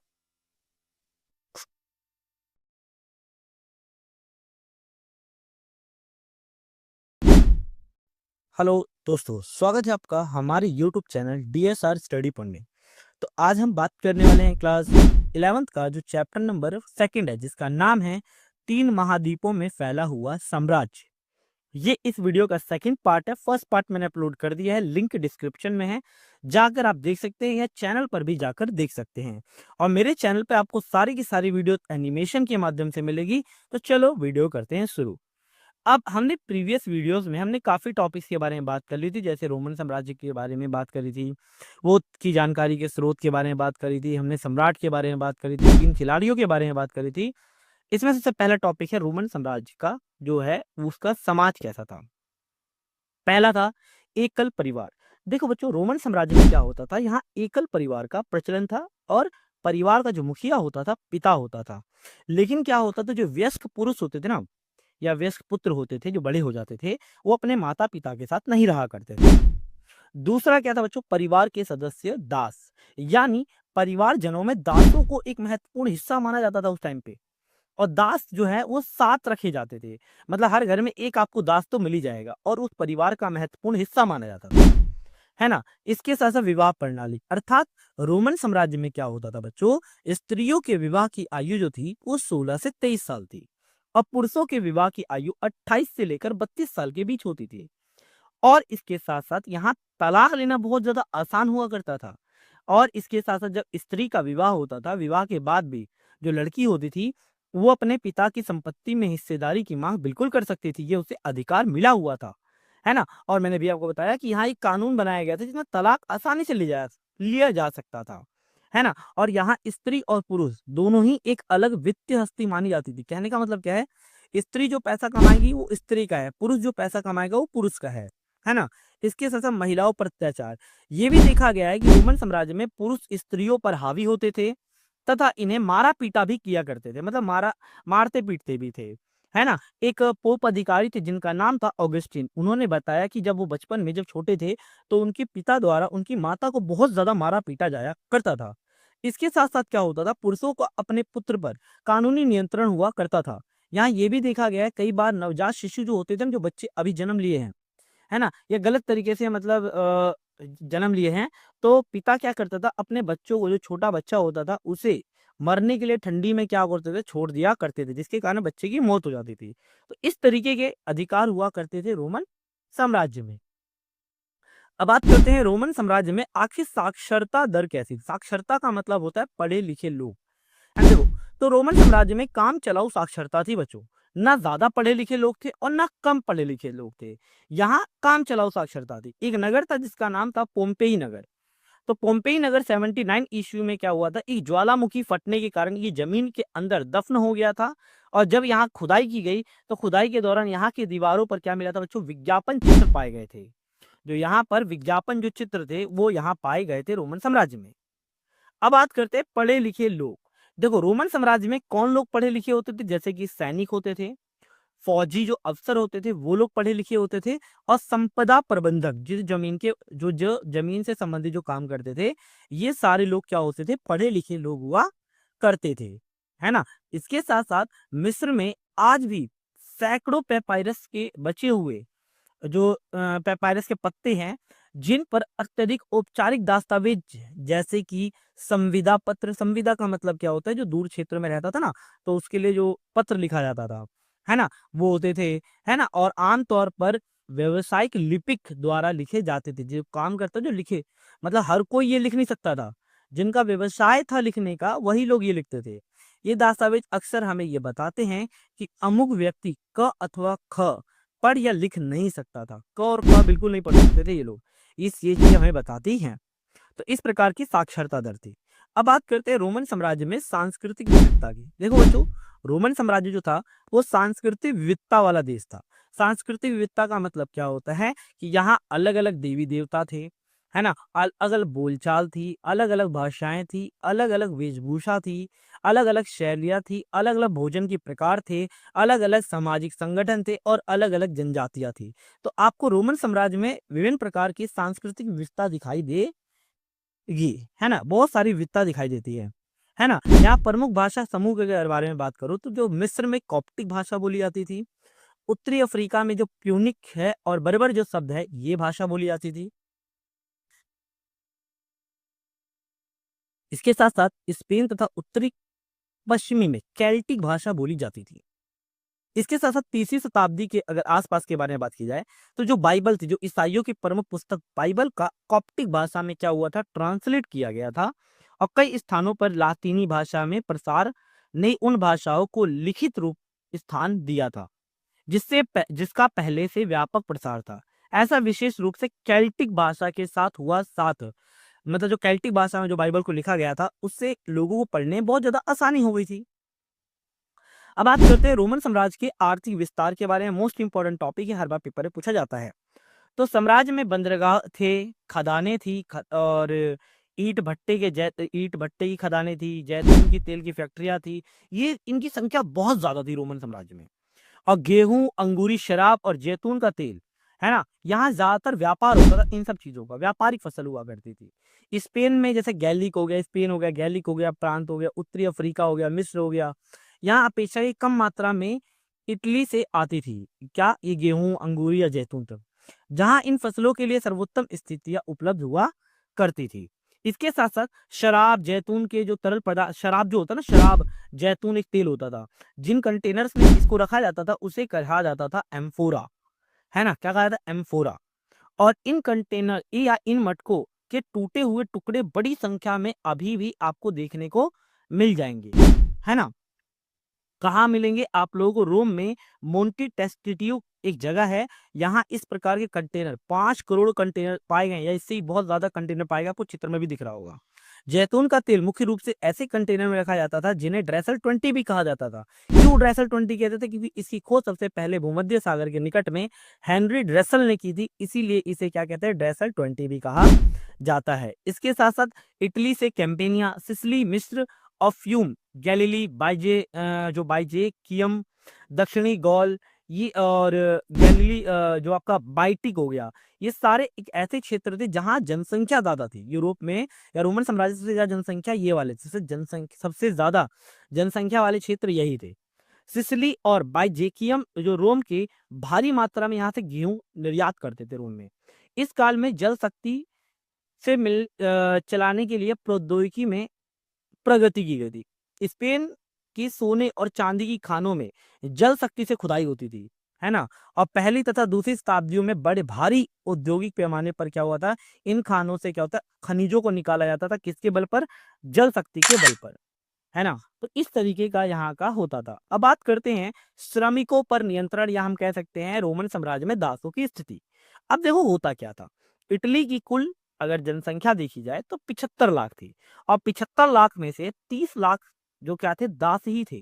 कि तो समय जो समग्र यानी पूरे साम्राज्य में ऐसी स्थिति नहीं थी। उन दिनों दासों को पूंजी निवेश का एक साधन समझा जाता था। जैसे वर्तमान में हम लोग गोल्ड को क्या समझते हैं, भाई निवेश कर दिया, इसी तरीके से पूंजी निवेश की दृष्टि से देखा जाता था। एक व्यक्ति है जिसका नाम है कोलूमेला। कोलूमेला ने ये सिफारिश की थी कि जमींदारों को अपने साथ या अपने पास जरूरत से ज्यादा उपकरण रखने चाहिए, है ना, या औजार रखने चाहिए, और इनका भंडारण करना चाहिए, ताकि उत्पादन जो है वो लगातार बेहतर हो सके। कोलूमेला ने ये भी कहा है कि कोलूमेला ने बोला है कि अगर दासों को 10-10 के समूहों में बांटा जाएगा, तो ये दावा तो उन समूहों पर निगरानी रखना बहुत ज़्यादा आसान हो जाएगा, और इससे इस बात का पता लगाया जा सकता है कि कौन सा दास काम चोरी कर रहा है और कौन सा दास काम कर रहा है ना? एक और दर्शासनिक है जिनका नाम है वरिष्ठ प्लिनी, एक प्रसिद्ध प्राकृतिक विज्ञान के लेखक थी। इन्होंने बताया दासों के समूह के प्रयोग की ये कहरदार निंदा की थी। उन्होंने कहा कि ये बहुत तो गलत है, ये 10-10 के ग्रुप में बांटना बहुत गलत है ना? इसके अंतर्गत क्या होता था, क्योंकि उन्होंने ये बताया था कि दासों के पैरों में ना जंजीर बांध दी जाती थी, जिससे क्या होता था कि दासों को बहुत ज्यादा दर्द होता था। तो वरिष्ठ प्लिनी ने इसकी क्या किया, बहुत ज्यादा आलोचना की है। वरिष्ठ प्लिनी ने सिकंदरिया के बारे में बताया था। सिकंदरिया में एक फ्रैंकिंसंस यानी सुगंधित रोल की एक फैक्ट्री थी, जहां धूपबत्ती, ये फ्रैंकिंसंस एक धूपबत्ती होती थी, है ना? उनकी हालात के बारे में बताया। उन्होंने बताया कि यहाँ अनेक प्रकार के कड़े निरीक्षण किया जाता था। जैसे कि होता क्या था, कामगार जो यहाँ के दास होते थे या कामगार होते थे, उन्हें एपर्नो पहनना पड़ता था, दिख रहा होगा आपको चित्र में, और इस पर एक सील लगा दी जाती थी, और ऊपर सिर पे क्या जाली नुमा एक गहरी मास्क या नेट पहन लेते थे, और फिर फैक्ट्री के अंदर जाते थे। जब ये एक फैक्ट्री से बाहर आ जाते थे तो इस सील को तोड़ दिया जाता था। तो इस तरीके से काम करवाया जाता था। इसके साथ साथ रोमन साम्राज्य में 998 के एक कानून 398 का एक कानून था। इस कानून के तहत क्या होता था, कामगारों को दागा जाता था, मतलब उनके शरीर पर निशान बनाए जाते थे, है ना, ताकि अगर कोई कामगार छिपने की कोशिश करता था तो उसे ढूंढना और ज्यादा आसान हो सके। कभी कभी माता पिता अपने बच्चों को 25 सालों के लिए बेचकर बंधुआ मजदूर बन जाते थे, है ना? ये इस तरीके की भी सिचुएशन यहाँ थी रोमन साम्राज्य में। अब बात करते हैं रोमन साम्राज्य में पूरा काल की विशेषताएं क्या थी, है ना? पूरा काल की विशेषताएं क्या थी, देखो रोमवासी क्या करते थे, बहुदेववादी थे। मैंने पहले ही बताया था, ये विभिन्न प्रकार के देवी देवताओं की पूजा करते थे। लोग जुपिटर, जूनो, मिनर्वा, मार्स जैसे देवी देवताओं की क्या करते थे, पूजा करते थे। यहूदी धर्म रोमन साम्राज्य का एक अन्य सबसे बड़ा धर्म था। ईसाई धर्म तो था ही, लेकिन यहूदी धर्म एक अन्य धर्म था। सम्राट एक नाम था जिसका नाम था कॉन्स्टेंटाइन। इसने क्या किया था, ईसाई धर्म को राजधर्म बनाया था। किसने? कॉन्स्टेंटाइन ने, है ना? और कॉन्स्टेंटाइन ही वो पहला शासक था जिसने सॉलिडस नामक सिक्के चलाए थे। ये सोने का सिक्का होता था, सॉलिडस, है ना? सॉलिडस नामक जो सिक्का है वो कॉन्स्टेंटाइन ने चलाया था, सोने का सिक्का, जिसमें 4.5 विशुद्ध सोना होता था। इसके साथ साथ साम्राज्य में पश्चिमी भाग में उत्तर जाने के लिए जैसे गोथ, बैडल या लैम्बोर्ड आदि ने, ये जनजातियां हैं, आदि ने बड़े प्रांतों पर कब्जा करके रोम को और ज्यादा मतलब विस्तार किया। प्रांतों को दोबारा गठित किया गया इस टाइम पे, और सैनिक और असैनिक कार्यों को अलग कर दिया था। यानी कॉन्स्टेंटाइन ने क्या किया था, सैनिक और सैनिक कार्यों को अलग कर दिया, प्रांतों का पुनर्गठन किया, इस्लाम धर्म का विस्तार किया, है ना? ये सारे काम किसने किए थे, कॉन्स्टेंटाइन ने किए थे। अब लास्ट टॉपिक जैसे हमारा है दास प्रजनन। अब दास प्रजनन का मतलब क्या होता है, यानी गुलामों की संख्या बढ़ाने के लिए एक ऐसी प्रथा थी जिसके अंतर्गत क्या होता था, दासियों और उनके साथ मर्दों को आधिकारिक या अधिक अधिक से अधिक बच्चे पैदा करने के लिए प्रोत्साहित किया जाता था, और उनके बच्चे आगे चलकर क्या बनेंगे, दास बनेंगे। तो इससे क्या होगा, मुनाफा होगा। तो इसी को ही कहते हैं दास प्रजनन। अब दास श्रमिकों के साथ क्या क्या समस्या आती थी, जैसे कि अगर मैं बता दूं, रोम में सरकारी निर्माण कार्यों पर स्पष्ट रूप से जो सरकारी इमारतें बनती थी, स्पष्ट रूप से मुक्त श्रमिकों का व्यापक प्रयोग किया जाता था। जिस पर कोई दास नहीं होता था, क्योंकि दास बहुत ज्यादा महंगे होते थे। मजदूर जो होते थे उन्हें तो कुछ समय के लिए काम पे रखा, जब काम खत्म हुआ तो उन्हें हटा दिया जाता था। लेकिन दासों को तो भाई काम करवाना पड़ता था और उन्हें वर्ष भर यानी जीवन भर उन्हें रखना पड़ता था। भाड़े के मजदूरों के विपरीत गुलाम श्रमिकों को वर्ष भर रखने, भोजन देना पड़ता था और उनके अन्य खर्चे भी उठाने पड़ते थे, जिससे इन गुलाम श्रमिकों को रखने की लागत क्या होती और ज्यादा बढ़ जाती थी। इसीलिए रोमन साम्राज्य में क्या होता, लोग दासों की अपेक्षा जो मजदूर होते थे उनसे काम करवाया करते थे। तो ये था दासों के बारे में। इसके साथ साथ वेतनभोगी मजदूर जो होते थे वो सस्ते होते थे, ये उन्हें आसानी से छोड़ सकते थे या रख सकते थे, तो इसीलिए ज्यादातर इन वेतनभोगी मजदूरों का प्रयोग किया जाता था। ठीक है ना। अब बात करेंगे अश्वारोही के बारे में कि आखिर अश्वारोही होती क्या है। देखो बच्चों, अश्वारोही या इसे नाइट वर्ग भी कहा जाता है। नाइट वर्ग परंपरागत रूप से दूसरा सबसे शक्तिशाली और धनवान समूह था रोमन साम्राज्य में। मूल रूप से वे ऐसे परिवार से आते थे जिनके पास संपत्ति बहुत ज्यादा होती थी और घुड़सवार बहुत ज्यादा होते थे, औपचारिक योग्यता प्रदान करते थे, इसलिए इन्हें इकट्टास या नाइट कहा जाता था, है ना। अब बात करते हैं अश्वारोही या नाइट वर्ग की क्या विशेषता होती है। वो पहले सेनेटरों की तरह इनके पास बहुत ज्यादा जमीन थी नाइट वर्ग के पास। इसके साथ साथ ये सेनेटरों के विपरीत उनमें से कई लोग जहाजों के मालिक हुआ करते थे नाइटों के, और व्यापारी थे, साहूकार थे, है ना। और व्यापारिक क्रियाकलापों में ये क्या होते ज्यादा शामिल हुआ करते थे। कौन? नाइट जो वर्ग था ये ज्यादातर शामिल हुआ करते थे। तो ये था इस वीडियो का कंप्लीट पार्ट। ये चैप्टर मैंने ज्यादातर कवर कर दिया है और ज्यादातर टॉपिक्स को इसमें मैंने कवर कर दिया है। अगर आप लोग वीडियो अच्छी लगी हो, इन्फॉर्मेटिव लगी तो प्लीज वीडियो को लाइक, शेयर एंड सब्सक्राइब जरूर करें। मिलते हैं एक नई वीडियो से। धन्यवाद। इतिहास में कुछ नाम सिर्फ कहानियां नहीं होते, वो जमाने का रुख मोड़ देते हैं। ऐसा ही एक नाम था चंगेज खान, रेत के समंदर से उठकर पूरी दुनिया की सल्तनतों को झुका देने वाला। एक यायावर जिसने कोई किला नहीं बनाया लेकिन असंख्य साम्राज्यों को ढा दिया। मंगोल घुड़सवारों की टापों से कांप उठी थी धरती और आकाश गूंज उठा था। चंगेज आ रहा है। वह सिर्फ एक सेनापति नहीं था, वह एक रणनीतिकार था, एक सुधारक था और एक ऐसा शासक जिसे मृत्यु के बाद भी भय से याद किया जाता है। DSR चैनल प्रस्तुत करता है उस महानायक की कहानी जिसने इतिहास की सीमाएं मिटा दी। जानिए कैसे बना एक अनपढ़ बालक दुनिया का सबसे शक्तिशाली सम्राट। हेलो दोस्तों, स्वागत है आपका हमारे YouTube channel DSR study point में। तो बच्चों, आज हम लोग क्लास 11th का जो चैप्टर नंबर 5 है जिसे अब 3 कर दिया गया है, ठीक है, इस चैप्टर के बारे में बात करने वाले हैं। ये चैप्टर एग्जाम के पॉइंट ऑफ व्यू से तो बहुत इंपॉर्टेंट है और काफी इंटरेस्टिंग जो चैप्टर है, जिसका नाम है यायावर साम्राज्य। अब यायावर का अर्थ क्या होता है पहले समझते हैं। बच्चों, यायावर का अर्थ होता है घुमक्कड़ लोग। इस शब्द का जो प्रयोग ज्यादातर मंगोल साम्राज्य के लिए किया जाता था, क्योंकि मंगोल साम्राज्य के जो शासक थे वो घुमक्कड़ माने जाते थे, जो एक स्थान से दूसरे स्थान पर जाते थे और अलग अलग क्षेत्रों में शासन किया करते थे। बच्चों, जब भी यायावर शब्द आता है, सबसे पहले ज्यादातर लोगों के जो मतलब तैयारी कर रहे हैं उन्हें चंगेज खान याद आता है। अब बात करते हैं चंगेज खान। आपने सुना होगा ये दुनिया का सबसे एक तरीके से कह ले खूंखार व्यक्ति था। इसके बारे में अगर बात की जाए तो चंगेज खान का जन्म 1162 में ओनोन नदी के किनारे हुआ था। इसका जो बचपन का नाम तैमुजिन था और इसके साथ साथ इसके पिता का नाम येसुजई था। जो चंगेज खान था, चंगेज खान के पिताजी का नाम येसुजई था, जो कियात कबीले के मुखिया थे। इसके पिता की बहुत ही कम आयु में ही की मतलब मृत्यु हो गई थी या हत्या कर दी गई थी। और इसकी माता ने क्या किया था, मतलब चंगेज खान की जो माता थी जिनका नाम था ओलुनिक्के, इन्होंने क्या किया था, तैमुजिन, ठीक है ना, और उसके सगे भाई या सौतेले भाई का लालन पालन पोषण बहुत ज्यादा मुश्किलों से किया था। इसके साथ साथ 1170 के दशक में हुआ क्या कि तैमुजिन का क्या कर लिया गया, अपहरण कर लिया गया, ठीक है, और उसे दास बना दिया गया।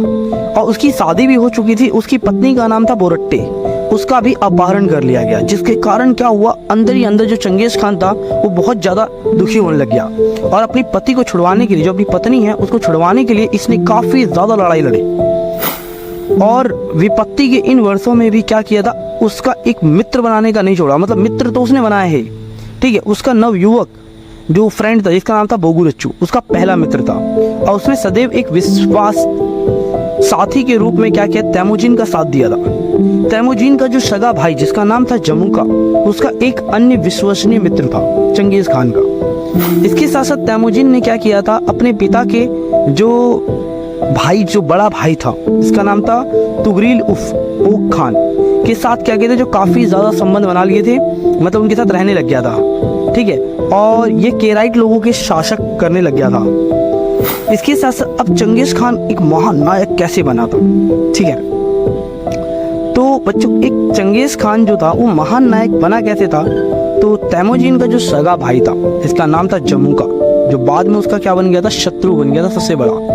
इसके साथ साथ हुआ क्या था, 1180 से 1190 के दशक में तैमूजिन ने क्या किया था, ओक खान की सहायता से जमुका जैसे शक्तिशाली जो प्रतिद्वंदी था उसको क्या कर दिया, हरा दिया। और जमुका को पराजित करने के बाद तैमूजिन जो था उसने क्या किया, उसका आत्मविश्वास और ज्यादा बढ़ गया। मतलब चंगेज खान को लगने लग गया था कि अब उसे तो कोई हरा ही नहीं सकता, है ना, दुनिया में कोई हरा ही नहीं सकता, तो उसका आत्मविश्वास काफी ज्यादा बढ़ गया।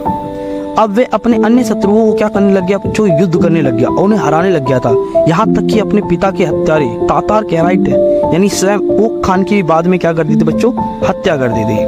और 1206 में क्या किया था, उसने शक्तिशाली जमुका और नैमन लोगों को निर्णायक रूप से क्या कर दिया, हरा दिया। और इस प्रकार से चंगेज खान जो था वो लगातार जीतता रहा, लड़ाई करता रहा और जीतता रहा और अपने शत्रुओं पर विजय पाने में सक्षम होने लगा। तैमूजिन ने क्या किया था, इस स्टेपी क्षेत्र जो होता है, ठीक है, वहाँ अपने राजनीतिक प्रभाव ज्यादातर बढ़ा लिया था।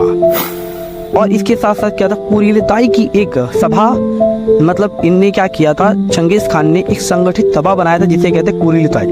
और इस सभा ने क्या किया, चंगेज खान को समुद्री खान की उपाधि दी थी या सार्वभौमिक शासक की उपाधि देकर मंगोलों को महान नायक बना दिया चंगेज खान को। इस प्रकार से चंगेज खान एक मंगोल जो था वो अलग अलग विभिन्न प्रकार के लोगों का जन समुदाय था। और ये लोग क्या थे, अलग अलग वंश से संबंधित थे, जैसे तातार, खितान, मांचू जैसे वंशों से संबंधित थे। इसके साथ साथ क्या होता था बच्चों, पश्चिम में जो इनका संबंध था वो तुर्की कबीलों से था, क्योंकि इनकी भाषा में समानता थी, जैसे तुर्की लोगों की और इन लोगों की भाषा में समानता थी। यहाँ क्या होता था, कुछ मंगोल जो थे वो पशुपालक भी थे और कुछ जो मंगोल थे वो शिकारी और संग्राहक के रूप में भी थे। पशुपालक जो होते थे वो भेड़, बकरियां, ऊंट आदि जैसे पशुओं को पाला करते थे। इसके साथ साथ जो संग्राहक लोग होते थे वो जो पशुपालक कबीलों के आवास जहाँ वो निवास करते थे, उस क्षेत्र के उत्तर में जो साइबेरिया के वन होते थे उन क्षेत्रों में निवास किया करते थे। और वो पशुपालक से जो संग्राहक होते थे वो पशुपालकों की अपेक्षा थोड़े से ज्यादा गरीब थे और वे अपना जीवन निर्वाह करने के लिए ग्रीष्म ऋतु में क्या करते थे, पकड़े गए जानवरों की खाल से क्या करते थे, व्यापार करते थे। इसके साथ साथ क्या करते थे, जो मंगोल होते थे ना बच्चों, वो तंबुओं में निवास किया करते थे। तंबू आप जानते हैं ना, किस प्रकार के चित्र में भी दिख रहा होगा, तो इस प्रकार के तंबुओं में निवास करते थे। और वे क्या करते थे, अपने पशुधन यानी पशुओं से प्राप्त जो संसाधन होते हैं के साथ क्या करते थे, जो शीतकालीन यानी सर्दियों में निवास स्थल से गर्मी यानी ग्रीष्मकालीन चारण भूमि की ओर चलते जाते थे। अब बात करते हैं आखिर मंगोल कबीलों की विशेषताएं क्या होती थी। तो पहला तो याद रखिएगा कि मंगोल कबीले जो थे वो बहुत सारी जातियों और भाषाई संबंधों के कारण आपस में जुड़े होते थे, परंतु इनके पास आर्थिक संसाधनों की हमेशा कमी होती थी, जिनके कारण क्या होता था, उनका समाज अनेक पृथवंशीय वंशों में बटा हुआ था। और इसके साथ साथ जो धनी परिवार जो होता था ना बच्चों, वो काफी बड़ा होता था। उनके पास बहुत अधिक संख्या में क्या होता, पशु होते थे और भूमि हुआ करती थी। और स्थानीय राजनीति में भी क्या होता था, उनका काफी ज्यादा दबदबा और प्रभुत्व हुआ करता था, इसलिए उनके अनेक बहुत सारे शिष्य भी हुआ करते थे। समय समय पर क्या होना था बच्चों, प्राकृतिक आपदाएं आती रहती थी, जैसे कभी होता था बहुत सारा, मतलब बहुत लंबे समय तक सर्दियाँ आ गई, ठीक है ना। और सर्दियों के दौरान क्या होता था, उनके एकत्र किए गए जो शिकार हैं वो और अन्य खाद्य जो भंडार होते थे वो कम हो जाते थे या खत्म हो जाया करते थे। इसके साथ साथ तो वर्षा ना होने से क्या होता, घास के मैदान भी धीरे धीरे सूख जाते थे, इसलिए चारागाह की खोज में ये भटकते रहा करते थे। मंगोल कबीले में क्या होता था बच्चों, इसके साथ मंगोल कबीले जो थे वो आपस में हमेशा संघर्ष करते रहते थे। पशुधन प्राप्त करने के लिए वो क्या करते थे, लूटपाट जैसी गतिविधियां भी किया। इसके साथ साथ क्या होता था, जो मंगोल परिवार के जो समूह होते थे वो आक्रमण से बचने के लिए या रक्षा करने के लिए क्या करते थे, शक्तिशाली कुलों में से दोस्ती कायम कर लिया करते थे। अब बात करते हैं मंगोल सैनिकों की विशेषताएं या सफलताएं। बच्चों बहुत ज़्यादा इंपॉर्टेंट प्रश्न टॉपिक है, जो पेपर में हर बार आता है, तो ध्यान से सुनिएगा। तो पहला तो बात करें, कुशल घुड़सवार थे, यानी मंगोल जो थे, मंगोलों और तुर्की के घुड़सवारी कुशल मतलब कौशल ने उनकी सेना को और ज़्यादा मजबूती प्रदान कर दी थी। मतलब यहाँ के जो घुड़सवार हुआ करते थे वो काफ़ी मजबूत हुआ करते थे, ठीक है। इसके साथ साथ बेहतरीन तीरंदाजी, यानी घोड़ों पर ये क्या होते, मंगोल जो सेना होती थी वो घोड़ों पर सवार होकर सैनिकों की तीरंदाजी बहुत बेहतर थी। और ये कौशल उन्होंने जंगलों में पशुओं को शिकार करने के साथ ही प्राप्त किया था। मतलब हमेशा पशुओं को शिकार करते रहते थे, तो ये कौशल उन्होंने, ये स्किल्स उन्होंने प्राप्त कर ली थी। उनकी इस तीरंदाजी ने क्या किया था, उनकी सैनिकों को और ज़्यादा मजबूती प्रदान कर दी थी और तेज बनाया सेना को, ठीक है। इसके साथ साथ मौसम की जानकारी। अब होता क्या था कि सैनिकों को अपने आसपास के जो क्षेत्र होते थे ना, उन्हें मौसम की बड़ी जानकारी हुआ करती थी। इस बात ने क्या किया, सेना को एक अधिक और ज़्यादा मजबूती प्रदान की थी। उन्होंने क्या किया था, प्रचंड सर्दियों में भी युद्ध अभियान प्रारंभ किए। इसके साथ साथ वो क्या करते, जो मंगोल होते थे वो अपने शत्रुओं के नगरों शहरों में प्रवेश करने के लिए बर्फ से जमी हुई नदियों को राजमार्ग के रूप में क्या करते थे, वो लोग प्रयोग किया करते थे। मतलब रास्ते के रूप में ये प्रयोग किया करते थे। नेक्स्ट क्या था बच्चों, घेराबंदी की नीति। मतलब जो यायावर लोग होते थे यूं तो किलेबंद शिविरों तक पहुंचने के लिए सक्षम नहीं थे, परंतु क्या हुआ था, चंगेज खान ने घेराबंदी की नीति अपनाकर क्या किया था, इस कार्य को और ज्यादा सरल बना दिया। मतलब घेराबंदी करके क्या करते थे, अपने दुश्मनों को खत्म कर दिया करते थे। अब बात करते हैं चंगेज खान की अपनाई गई संचार प्रणाली के बारे में। ये बहुत ज्यादा इंपॉर्टेंट है, तो ध्यान से सुनिएगा। तो होता क्या, चंगेज खान ने क्या किया था, एक फुर्तीली संचार प्रणाली अपना रखी थी। इस संचार प्रणाली को क्या कहा जाता, हरकारा कहा जाता था। इससे होता क्या था, राज्य के काफी जो दूर के स्थान होते थे ना, उनसे आपस में संपर्क करना बहुत ज्यादा आसान हो जाया करता था। इसके साथ साथ दूरी पर सैनिक चौकियां बनाई जाती थी। मतलब जो निश्चित दूरी पर क्या होता, कुछ सैनिक चौकियां बनाई जाती थी। इन चौकियों में एक स्वस्थ और एक शक्तिशाली घोड़े और घुड़सवार तैनात हुआ करते थे, ठीक है, इन चौकियों पर। और ये घुड़सवार क्या करते थे, संदेश वाहक का काम किया करते थे। मतलब इस संचार प्रणाली के संचालन के लिए क्या कहता, मंगोल क्या करते, जो लोग होते थे वो अपने अपने घोड़ों और अन्य पशुओं का मतलब जितना भी मतलब प्रॉफिट प्राप्त होता था उसका 10वां भाग क्या करते, प्रदान करते थे इस संचार प्रणाली को। इसी को कुबकुर भी कहा जाता था। कुबकुर या कुबकर भी कहते हैं। यायावर लोग क्या करते थे, जो ये अपनी जो टैक्स है ना, जो ये कर, ये अपनी इच्छा से दिया करते थे।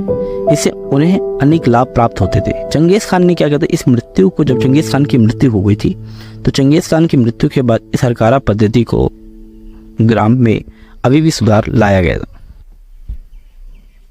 इस पद्धति ने क्या किया था बच्चों, महान खानों को अपने साम्राज्य को काफी सुदूर स्थानों तक लेके चला गया था और घटनाओं पर निगरानी रखने में सहायता होती थी इस संचार प्रणाली के द्वारा। ये कहते हैं याश। अब याश का मतलब क्या होता है बच्चों, तो याश को क्या कहा गया था बच्चों, जैसे याश को वैसे तो याशाक लिखा जाता है, और इसे चंगेज खान ने क्या होता 1206 में क्या होता कुरिलताई कबीले पर लागू किया था। आप सभी को पता है ये वही कुरिलताई कबीला है जिसने चंगेज खान को सार्वभौमिक शासक या समुद्री खान की उपाधि दी थी।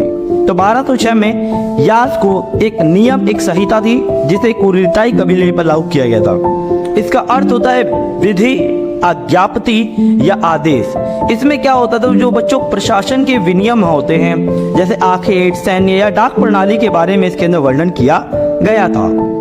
आइए, मंगोली शासन व्यवस्था में याश का आखिर क्या विशेषता थी या महत्व था। तो बच्चों होता क्या था, याश जो प्रारंभिक स्वरूप में याशाक वह नियम या संहिता थी जिसे चंगेज खान ने 1206 में कुरिलताई कबीले पर लागू किया था। इसका अर्थ होता है विधि, आज्ञापति, आदेश, आखेट, सैन्य, डाक प्रणाली या विनिमय। अपनी पहचान और विशिष्टता की रक्षा करने के लिए क्या किया गया था बच्चों, याश के पवित्र नियम का आविष्कार किया गया था, ताकि चंगेज खान के जो भी वंशज हैं वो अपने आप को एक अलग पहचान दे सके, ठीक है ना। तो उन्होंने याश के रूप में उन्हें दिखाया। याश को अपने पूर्वज चंगेज खान की विधि संहिता कहकर क्या करती थी, इनकी जो प्रजा होती थी वो उसे लागू किया करती थी कि ये हमने नहीं, हमारे पूर्वज चंगेज खान ने ये बनाया है और हम इसी के अनुसार चलेंगे। याश में क्या होता था बच्चों, एक जैसे समान आस्था वाले जो लोग हुआ करते थे वो रहा करते थे, ठीक है ना। एक जैसे समान आस्था का मतलब क्या होता है, जैसे हम लोग हिंदू लोग हैं तो तो हिंदू लोग कैसे हम एक जैसे देवताओं को मानते, देवी देवताओं को, तो इसी प्रकार से यास में जो लोग भी शामिल हुआ करते थे वो एक जैसी आस्था को माना करते थे। और चंगेज खान और उसके वंशजों की मंगोलों से काफी ज्यादा निकटता स्वीकृति की गई। यास से क्या होता, वंशजों की कबीलाई पहचान बरकरार रही थी और पराजित लोगों पर नियम लागू करने का आत्मविश्वास और ज्यादा बढ़ गया था। अब बात करते हैं आखिर मंगोल साम्राज्य का पतन क्यों हुआ। बच्चों पहला तो क्या है, उनकी संख्या बहुत कम थी। जो मंगोल लोग थे उनकी संख्या बहुत कम थी और वे अपनी प्रजा की क्या करते थे, असभ्य समझते थे या अपेक्षा करते थे। अपेक्षा कम सभ्य थे, ठीक है ना। मतलब सभ्य का मतलब क्या होता है, कि सही रहना सहन जो होता था ना, वो थोड़े प्रजा की अपेक्षा कम था।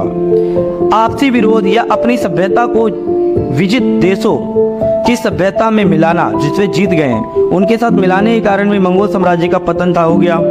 अब मंगोल द्वारा अन्य धर्मों को क्या किया, अपनाया जाना। जो मंगोल लोग थे वो धीरे धीरे क्या कर रहे थे, अलग अलग धर्मों को अपना रहे थे। इन सभी के कारण क्या हुआ था कि जो क्या था, मंगोल साम्राज्य था इसका अंत हो गया। अब बात करते हैं मंगोल साम्राज्य को चंगेज खान ने आखिर दिया क्या है। चंगेज खान ने जो था वो मंगोलों को आखिर दिया क्या है। तो पहला है, अगर बच्चों देखते हैं कि ऐसा लगता है कि चंगेज खान क्या है, एक हत्यारा और लुटेरा था जिसने नगरों को ध्वस्त कर दिया था और हजारों लोगों को मौत के घाट उतार दिया था। इसलिए 13वीं शताब्दी में क्या हुआ था बच्चों, चीन, ईरान और यूरोप के बहुत सारे जो नगरवासी थे वो चंगेज खान को लुटेरा गिरोह का माना करते थे और उससे डरते थे, उसे घृणा किया करते थे। परंतु जो मंगोल के लिए चंगेज खान अब तक का सबसे महान व्यक्ति बन चुका था, ठीक है। अन्य लोगों के लिए तो खराब था लेकिन मंगोल के लिए काफी महान बन चुका था। इसके साथ उसने क्या किया, मंगोलों को संगठित किया और लंबे समय से चल रही जो कबीलाई लड़ाइयाँ हैं उसको चीनियों द्वारा शोषण से मुक्त कराया था चंगेज खान। इसके साथ लंबे समय से चली आ रही कबीलाई लड़ाइयों को भी इसने खत्म कर दिया था और उसने एक शानदार क्या किया था, पार महाद्वीप साम्राज्य की स्थापना करी। वो अपने साम्राज्य को महाद्वीप के बाहर भी ले गया और व्यापार मार्ग और बाजारों को एक नया जीवन प्रदान किया था चंगेज खान ने। अब बात करते हैं बच्चों, आखिर चंगेज खान की अलोकप्रियता क्या थी, यानी इसका अलोकप्रिय होने का क्या कारण था। तो पहला क्या था बच्चों, जो चंगेज खान था एक लुटेरा था और उसने सैकड़ों नगर क्या हुए थे, ध्वस्त कर दिए थे। इसके साथ साथ चंगेज खान एक लुटेरे के साथ साथ एक हत्यारा भी था। उसने हजारों लोगों की जो स्त्रियां होती है बच्चों, स्त्रियों और बच्चों को मौत के घाट उतार दिया था। इतना क्रूर रूलर था चंगेज खान, इसीलिए लोग इसे ज्यादातर पसंद नहीं किया करते थे। इसके साथ साथ यहाँ तक कि एक निशापुर के अभियान में गया था चंगेज खान और उस समय क्या हुआ, उसने वहाँ कुत्ते बिल्लियों को भी नहीं छोड़ा, उन सबको भी मारने का आदेश दे दिया और उसने अपने कबीले पर तलवार के बल पर शासन किया था कि जो बेटा भक्त जो अगर कबीला छोड़ देगा उसकी हत्या कर दी जाएगी। इसके साथ अब बात करते हैं चार उल्लूक के बारे में। होता क्या है बच्चों, चंगेज खान के 4 पुत्र थे और उसने क्या किया था, अपना उत्तराधिकारी इन्हीं चारों को बनाया था, अपने साम्राज्य का बंटवारा दे दिया था। तो पहला पुत्र था जोची, जो चंगेज खान का सबसे बड़ा पुत्र था। याद रखिएगा, जो जोची था वो चंगेज खान का सबसे बड़ा पुत्र था और उसे रूस का स्टेपी क्षेत्र मिला था और उसको दूरस्थ सीमा निश्चित नहीं थी, बहुत दूर दूर तक इसका साम्राज्य का विस्तार था। चंगेज खान का दूसरा पुत्र था बच्चों चगताई, ठीक है ना। उसके दूसरे पुत्र चगताई को तुरान का स्टेपी क्षेत्र मिला था और पामीर की पर्वत क्षेत्र भी मिला था इसे, ठीक है ना, जो उसके भाई के प्रदेश से थोड़ा सा लगता था। और जैसे जैसे वो पश्चिम की ओर बढ़ता गया वैसे वैसे उसका अधिकार क्षेत्र और भी बढ़ता गया और साम्राज्य का विस्तार करता गया। कौन, चंगताई। चंगेज खान का बच्चों तीसरा जो पुत्र था वो ओगोदेई था। चंगेज खान ने पहले ये संदेश दे दिया था, यह संकेत दे दिया था कि जो उसकी मृत्यु के बाद जो उसका उत्तराधिकारी बनेगा, ठीक है ना, वो ओगोदेई बनेगा। तो उत्तराधिकारी ओगोदेई को बनाया गया और उसे महान खान की उपाधि प्राप्त हुई थी ओगोदेई। और ओगोदेई ने क्या किया था, अपने राज्य अभिषेक के बाद अपनी राजधानी काराकोरम स्थापित करी थी। काराकोरम स्थापित करी राजधानी।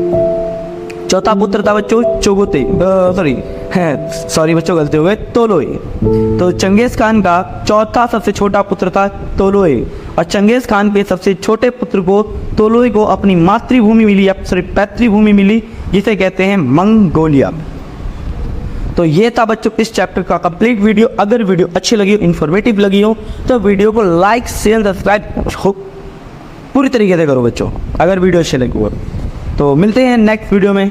तो हेलो दोस्तों, स्वागत है आपका हमारे YouTube channel DSR study point में। तो बच्चों आज हम क्लास 11th का हिस्ट्री का जो 4th चैप्टर है जिसका नाम है 3 वर्ग, इस चैप्टर के बारे में बात करने वाले हैं बच्चों। ये इस वीडियो को जितना मैंने आसानी से समझाने की कोशिश करी है आपको देखते हैं, ठीक है। चलिए आइए। तो चैप्टर का नाम है 3 वर्ग। तो इस अध्याय में हम क्या पढ़ेंगे बच्चों, 9वीं से लेकर 16वीं शताब्दी के मध्य का इतिहास पढ़ने वाले हैं। और इसमें इस बात के बारे में बात करने वाले हैं कि आखिर जो यूरोपीय समाज था उनमें कौन कौन से सामाजिक, आर्थिक और राजनीतिक बदलाव आए थे। तो चलिए आइए शुरू करिए। अगर पहले बात की जाए आखिर यूरोपीय समाज के बारे में, तो बच्चों जो यूरोपीय समाज था वो मुख्यतः 3 वर्गों में बांटा हुआ था।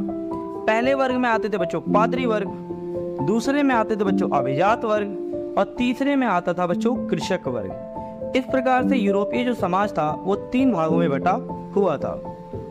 अब पहले यानी पादरी वर्ग के बारे में बात करते, आखिर था क्या।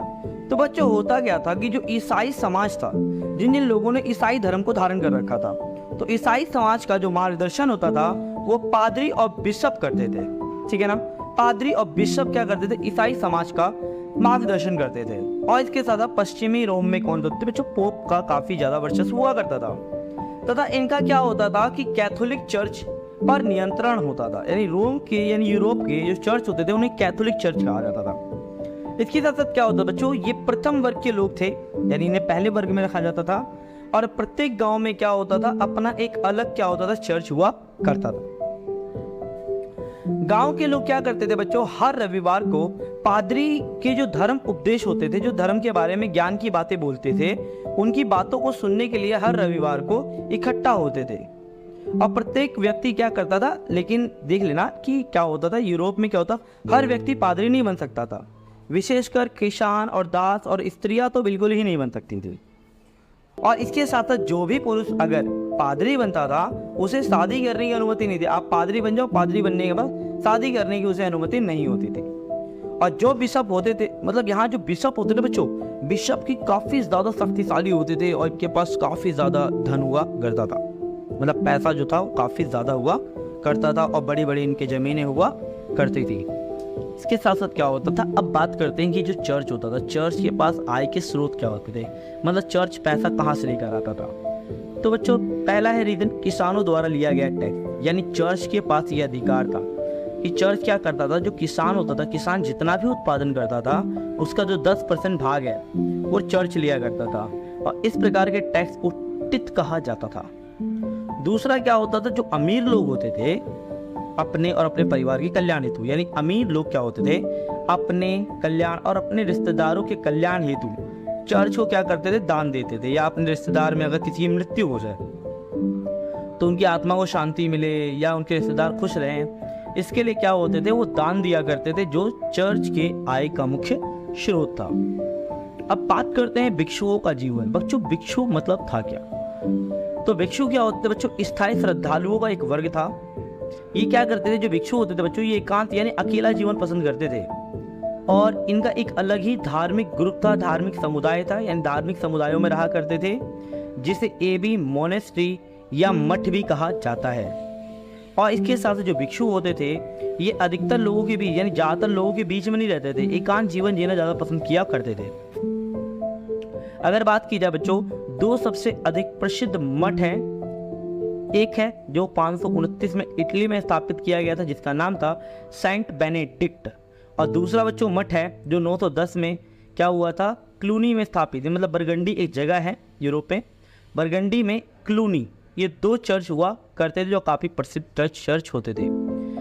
इसके साथ साथ भिक्षु अपना सारा जीवन आपे में रहते थे और समय ज़्यादातर प्रार्थना करने में, पढ़ने में और कृषि जैसे शारीरिक काम करते रहते थे, कभी भी खाली नहीं बैठा करते थे। पादरी के कार्य के अलग ही क्या करते थे, भिक्षु की जिंदगी क्या होती है, पुरुष और स्त्रियां दोनों ही बन सकती थी। मतलब जो भिक्षु होते थे बच्चों, ये स्त्री और पुरुष दोनों ही बन सकते थे। पुरुषों को मूंग कहा जाता था और स्त्रियों को नन कहा जाता था। अब बात करते हैं पादरियों की तरह भिक्षु और भिक्षुणियों भी क्या होता था बच्चों, विवाह नहीं करते थे, ठीक है ना, दोनों ही। और 13वीं सदी में क्या हुआ था, भिक्षुओं के एक अन्य समूह था जिसे पायर कहते थे। इसके साथ साथ क्या होता था, जो भिक्षुओं का एक वर्ग था जो एक के स्थान से दूसरे स्थान पर घूम घूम कर लोगों को उपदेश देता था और उससे जो दान प्राप्त होता था उससे आजीविका चलाया करता था। अब बात करते हैं आखिर भिक्षुओं के कुछ नियम भी थे। जैसे बच्चों अध्याय 6 में बता रखा है भिक्षुओं को बोलने की आज्ञा नहीं थी, कभी कभी उन्हें बोलने दिया जाता था। अध्याय 7 में बोल रखा है विनम्रता का अर्थ होता है आज्ञा का पालन करना। इनका मतलब विनम्रता वाला व्यवहार था। और अध्याय 33 में कहा गया किसी भी भिक्षु को कोई भी निजी संपत्ति रखने की अनुमति नहीं थी। अब बात करते हैं चर्च और समाज, यानी यूरोपवासी क्या होते थे बच्चों, ईसाई बन गए थे, पर उन्होंने अभी भी कुछ हद तक जो तो चमत्कार और अपने रीति रिवाज से जुड़े हुए थे, अभी उन्होंने छोड़ा नहीं था। 4वीं शताब्दी में क्या होता है, जो क्रिसमस या ईस्टर्न कैलेंडर की महत्वपूर्ण तिथियां बन गई थी। जैसे आपको पता है 25 दिसंबर को ईसाई में काफ़ी महत्वपूर्ण माना जाता है, क्योंकि ईसा मसीह का दिन जन्म हुआ था। और इस दिन क्या करते हैं बच्चों, ये लोग कोई काम वाम नहीं करते हैं, ठीक है। वैसे तो ये दिन काफ़ी प्रार्थना करने वाला दिन होता है, परंतु ये लोग क्या करते हैं अधिकतर समय मौज मस्ती में, ठीक है ना, गवाते हैं या कि धार्मिक स्थल में चले जाते हैं, कोई मंदिर वंदिर में, ईसाई चर्च में चले जाते हैं, ठीक है बच्चों। तो होता क्या था बच्चों, सामाजिक प्रक्रियाओं में अभिजात वर्ग का काफ़ी ज़्यादा महत्वपूर्ण योगदान होता था, या समाज में उनका काफ़ी ज़्यादा भूमिका होती थी। ऐसा क्यों होता था, क्योंकि उनके पास काफ़ी ज़्यादा बड़ी बड़ी क्या होती थी बच्चों, ज़मीनें हुआ करती थी। और इसके साथ साथ यहाँ एक वैसलेज नामक प्रथा थी, यानी राजा और प्रजा का जुड़ाव क्या था बच्चों, वैसलेज नामक प्रथा के कारण था, ठीक है बच्चों। इसके साथ साथ अब बात करते हैं आखिर अभिजात वर्ग की शक्तियां क्या होती थी। तो इससे पहले एक और चीज बता दो बच्चों, वैसलेज प्रथा तो मैंने आपको बता दी। और यहाँ क्या होता था, एक शासक होता जिसे लॉर्ड कहा जाता था। लॉर्ड का अर्थ होता रोटी देने वाला। तो लॉर्ड का भी क्या होता था, यहाँ वर्चस्व हुआ करता था। अब बात करते हैं अभिजात वर्ग की शक्ति। तो पहला क्या होता है बच्चों, देखो अभिजात वर्ग की समाज में काफी विशेष हैसियत होती थी, और इनकी जो संपदा या संपत्ति होता था, इनका पूरा का पूरा उस पर स्थायी नियंत्रण हुआ करता था। इसके साथ साथ ये अभिजात वर्ग के पास जो ये अमीर और शक्तिशाली वर्ग होता था, इनके पास क्या होता था, खुद की अपनी स्थायी सेना होती थी, जिसे सामंती सेना भी कहते हैं। इसके साथ साथ वो क्या करते बच्चों, इतनी पावर होती थी अभिजात वर्ग के पास कि खुद के अपने न्यायालय स्थापित कर सकते थे, और यहाँ तक कि अपनी खुद की करेंसी यानी मुद्रा तक जारी कर सकते थे। इतनी ज्यादा पॉपुलैरिटी और इतनी ज्यादा शक्ति हुआ करती थी। और इसके साथ वो अपनी भूमि व्यवस्था से सभी व्यक्तियों के मालिक हुआ करते थे, ठीक है ना। और इसके साथ क्या होता, उनका जो घर होता था, यानी अभिजात वर्ग कह लो या लॉर्ड, दोनों का ही जो मैनर कहलाता था। और उनकी जो जमीनें होती थी वो किसान द्वारा क्या होती थी बच्चों, जोती जाती थी, जिनको आवश्यकता पड़ने पर युद्ध के समय पैदल सैनिकों के रूप में भी काफी कार्य करते थे। मतलब जब कभी अभिजात वर्ग के पास कभी युद्ध हो जाए, तो युद्ध के दौरान सेना जो कृषक होते थे, वो सैनिक के रूप में कार्य किया करते थे। अब बात करते हैं बच्चों मैनर की विशेषता। अब आखिर मैनर क्या था, तो बच्चों याद रखिएगा, लॉर्ड का निवास स्थान मैनर होता था। और जो छोटे मैनर होते, ऐसा नहीं बड़े बड़े मैनर होते, छोटे मैनर जो होते थे उसमें दर्जनों परिवार रहते थे, और जो बड़े मैनर होते थे उसमें 50 से 60 परिवार हुआ करते थे। और इसके साथ साथ जो मैनर इतने ज्यादा बड़े होते थे कि हर दिन जो प्रतिदिन के यूज होने वाली सभी चीजें क्या होती थी बच्चों, मैनर में उपलब्ध हुआ करती थी। और इसके साथ जो अनाज होते थे वो खेतों में उगाए जाते थे। लोहार और बढ़ई जो होते थे बच्चों, वो लॉर्ड के औजारों की देखभाल करते थे और हथियारों की मरम्मत करते थे। और जो राजमिस्त्री होते थे वो इमारतों की क्या करते थे बच्चों, मरम्मत किया करती थी। इसके साथ साथ जो औरतें होती थी बच्चों, वो वस्त्र को काटती और बुनती थी। और बच्चे जो होते थे वो लॉर्ड के यानी राजा के जो मदिरा यानी दारू जो होती है उसके संपीड़न में कार्य किया करते थे। इसके साथ साथ जागीरों जो यानी मैनर में बहुत सारी अरण्य भूमि होती थी और वन होते थे, जहां लॉर्ड क्या होता था, हर रोज जाके शिकार किया करता था। इतना बड़ा मैनर हुआ करता था। उनके यहाँ बहुत सारे बच्चे चारागाह होते थे और उनके पशु और घोड़ों को यहीं चराया जाता था। वहां पर क्या होता, हर मैनर में एक चर्च होता था और सुरक्षा के लिए एक किला बनाया गया था, जिसे दुर्ग कहा। दुर्ग मतलब दीवारें होती है बच्चों, वो बनाया गया था। अब बात करते हैं, कभी आप बात करते हैं जब इतनी ही चीजें मैनर में उपलब्ध होती थी, तो मैनर कभी आत्मनिर्भर क्यों नहीं होते थे। तो होता क्या था बच्चों, उन्हें जैसे नमक हो गया, चक्की हो गया, पाट हो गए और धातु के बर्तन हो गए, ये सारे मैनर में उपलब्ध नहीं होते थे, सारे बाहर से मंगाए जाते थे। ऐसे लोग जो विलासी जीवन व्यतीत करते हैं ना बच्चों, वो हमेशा महंगे साजो सामान जैसे वाद्य यंत्र और आभूषण की मांग किया करते थे। तो मैनर में तो ये उपलब्ध होते नहीं थे, तो इन सभी चीजों को बाहर से मंगवाया करते थे। और जो स्थानीय जगहों पर उपलब्ध नहीं होते थे, ऐसी चीजों को उन्हें दूसरे स्थानों से प्राप्त करना पड़ता। जो देश में उनके उपलब्ध नहीं है, उन्हें दूसरे देशों से मंगाया करना पड़ता था। तो ये होती थी बच्चों मैनर की क्या होती थी विशेषताएं। अब बात करते हैं नाइट वर्क की विशेषताएं। तो बच्चों देखो, 9वीं शताब्दी में युद्ध यूरोप में ज्यादा होते थे, स्थानीय युद्ध ज्यादा होते थे, और जो शौकिया सैनिक होते थे वो पर्याप्त नहीं थे। इसके लिए कुशल यानी फुल्ली ट्रेंड अश्व सेना की जरूरत थी। इसी जरूरत ने एक नए वर्ग को बढ़ावा दिया, जिसे कहते हैं नाइट वर्क। एक कुशल अश्वसेना, ठीक है। और इसके साथ साथ जो लॉर्ड ने नाइट को क्या दे रखा था, जो लॉर्ड होते थे ना, वो नाइट को एक भूमि का टुकड़ा देते थे जिसे फिफ कहा जाता था, और उसकी रक्षा का क्या करते थे, वचन दिया करते थे। और ये जो फिफ की जो भूमि होती थी बच्चों, ये 1000 से 2000 एकड़ या उससे और ज्यादा बड़ी फैली होती थी। और सामंती मैनर की तरह भी क्या होता था बच्चों, तरह ही जो फिफ की जो भूमि होती थी उसे किसानों द्वारा ही जोता जाता था। इसके साथ साथ वह अपनी सैन्य योग्यता को बनाए रखने के लिए, जो नाइट होते थे वो अपनी सैन्य योग्यता को बनाए रखने के लिए क्या करते थे, नाइट हर दिन समय समय पर क्या करते थे, बाड़ेबंदी, घेराबंदी, पुतलों से रण कौशल जैसी और अपने को बचाओ के जैसे जो ट्रेनिंग्स होते थे वो अपने हिस्सा करते रहते थे। जानते हो ना, अभ्यास जरूर करते थे ये लोग ताकि उनकी शक्ति बनी रहे। और नाइट अपनी सेवाएं अगर हो सकता तो किसी दूसरे लॉर्ड को दे सकता था, लेकिन इसका पहला कर्तव्य क्या था कि ये अपनी जो सेवा है सबसे पहले किसे देगा, लॉर्ड को देगा, क्योंकि ये वफादार हुआ करते थे। ऐसा नहीं कि दूसरे से ज्यादा पैसा मिला तो वहां चले गए, ठीक है ना, ये काफी ज्यादा वफादार हुआ करते थे अपने लॉर्ड या राजा के प्रति। इस प्रकार का था रोमन जो यूरोपीय समाज में मैनर क्या कहते हैं बच्चों, नाइट की स्थिति, ठीक है बच्चों। तो ये था। हेलो दोस्तों, स्वागत है आपका हमारे YouTube चैनल DSR स्टडी पढ़ने। तो बच्चों, आज हम बात करने वाले हैं क्लास 11th का चैप्टर नंबर 4 है, जिसका नाम है 3 वर्ग। फर्स्ट पार्ट मैंने अपलोड कर दिया है, ये इस वीडियो का सेकंड पार्ट है। तो चलो वीडियो करते हैं शुरू और देखते हैं। देखो, प्रीवियस वीडियो में मैंने आप लोगों को दोनों वर्गों के बारे में बता दिया था, इसमें हम तीसरे वर्ग के बारे में बात करेंगे। तो यूरोपीय समाज में जो तीसरा वर्ग था वो था कृषक वर्ग। और यूरोप में अगर बात की जाए, यहाँ कृषक भी 2 प्रकार के होते थे। एक होता था स्वतंत्र कृषक और दूसरा होता था दास कृषक। दास कृषक जो है ना बच्चों, अगर मैं बात करूं, दास कृषक जो है वो क्या है, इसे सर्फ भी कहा जाता था। अंग्रेजी में टू सर्वेंट कहा जाता है ना, तो ये सर्फ से बना है। अब बात करते हैं, सबसे पहले हम बात करेंगे कि आखिर स्वतंत्र कृषक कौन होते थे। देखो, स्वतंत्र कृषक क्या होते थे, अपनी जो भूमि है ना, वो लॉर्ड के काश्तकार के रूप में देखते थे। यानी उन्हीं की जमीनों पर क्या करते थे, ये लोग खेती किया करते थे। इसके साथ साथ जो पुरुष होते थे, पुरुषों को सैनिक सेवा में योगदान करना बहुत ज्यादा जरूरी था। यानी साल में अगर देखा जाए, साल में 40 दिन किसानों को, जिनमें पुरुष होते थे, उन्हें राजा के सेना के रूप में कार्य करना पड़ता था।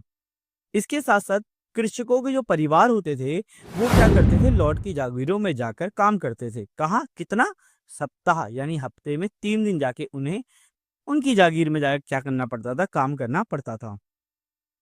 और इस मेहनत से अगर होने वाला उत्पादन है, या इस मेहनत से है ना जो भी प्राप्त होता था किसानों को, उसे श्रम अधिशेष कहते थे। इसके साथ साथ सीधे लॉर्ड के पास जाता था ये।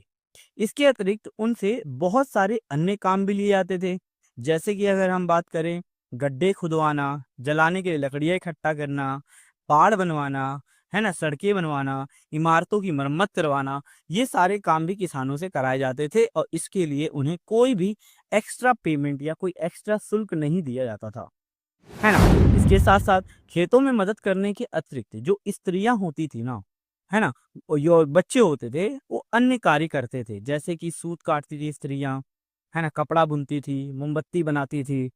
वहीं इसके साथ साथ अगर हम बात करें, लॉर्ड के उपयोग हेतु जो बच्चे होते थे, वो अंगूरी शराब जो होती थी वो निकाला करते थे, और उससे जो शराब या मदिरा बनाया करते थे। आपको चित्र में भी दिख रहा होगा। इसके साथ साथ इन किसानों से एक प्रत्यक्ष कर लिया जाता था, ठीक है ना। इस कर को हम टैली कहते थे, जो राजा सीधा कृषकों से लेता था, है ना। पहला और दूसरा वर्ग क्या होता था, इस जो टैक्स से ना मुक्त था। ये टैक्स केवल तीसरे वर्ग के किसानों से लिया जाता था। दूसरे आते थे दास कृषक, है ना। अब दास कृषक कौन होते थे, तो जो अपने गुजारे के लिए क्या करते थे, जिन भूखंडों पर कृषि करते थे, वो किसका जमीन होती थी, लॉर्ड की जमीन होती थी, है ना। और वे उन भूखंडों पर क्या करते थे, या उस जमीन पर कृषि करते थे जो केवल लॉर्ड के स्वामित्व में होती थी। उन्हीं जमीनों पे जाके ये लोग क्या करते थे, खेती किया करते थे। इसके लिए कोई भी इन्हें मेहनताना या मजदूरी नहीं दी जाती थी। लॉर्ड की आज्ञा के बिना ये लोग तो उसकी जागीर भी नहीं छोड़ सकते थे, है ना। सैलरी की तो अलग बात है, लॉर्ड ही इन्हें खाना वाना देता था, ठीक है, उनकी जागीर में काम कर सकते थे, किसी दूसरे की जागीर में जाके काम नहीं कर सकते थे, है ना। इसके साथ साथ सर्फ, अभी मैंने बताया ना, दास किसानों को सर्फ भी कहा जाता था। सर्फ केवल अपने लॉर्ड की चक्की में ही आटा पीस सकते थे, है ना, उनके तंदूर में रोटी पका सकते थे और उनके लिए मदिरा जो संपीड़न है या मदिरा बना सकते थे या बियर तैयार कर सकते थे, है ना, केवल अपने लॉर्ड के लिए। किसी दूसरे लॉर्ड के लिए ये सारे काम वो बिल्कुल भी नहीं कर सकते थे, इन पर पाबंदी लगाई गई थी। इसके साथ साथ लॉर्ड ये भी तय करता था कि किस किसान को किसके साथ विवाह होगा या शादी होगी। फिर कृषि अगर किसी किसान को कोई लड़की अगर पसंद आ जाती थी तो लॉर्ड उसे आशीर्वाद दे सकता था, लेकिन इसके लिए उसे एक्स्ट्रा पेमेंट देनी पड़ती थी लॉर्ड को, है ना, अलग से क्या देना पड़ता था, पैसा देना पड़ता था। तो ये था दास किसानों की या कृषकों की यहाँ स्थिति थी। अब बात करेंगे सामंतवाद का इंग्लैंड में विकास किस प्रकार हुआ था। देखो बच्चों, हुआ क्या था, छठी सदी में क्या हुआ था, यूरोप से दो व्यक्ति आए थे, एक का नाम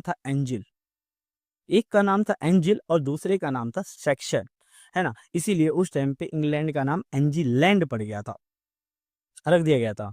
अब हुआ क्या कि 11वीं शताब्दी में नारमंडी एक जगह है, नारमंडी से एक शासक आया जिसका नाम था ड्यूक विलियम। अब ड्यूक विलियम क्या हुआ, इंग्लिश चैनल को पार करके इंग्लैंड पहुंचा और इंग्लैंड पहुंचने के बाद उसने क्या किया, यानी इंग्लैंड के राजा सेक्शन को क्या कर दिया, उसने पराजित कर दिया या हरा दिया, और हराने के पश्चात इंग्लैंड का राजा बन गया ड्यूक विलियम, है ना। इसके बाद जब ड्यूक विलियम गया तो इसके साथ साथ अगर हम बात करें, ड्यूक विलियम जब गया तो ड्यूक विलियम का ही पुत्र आया जिसका नाम था विलियम प्रथम।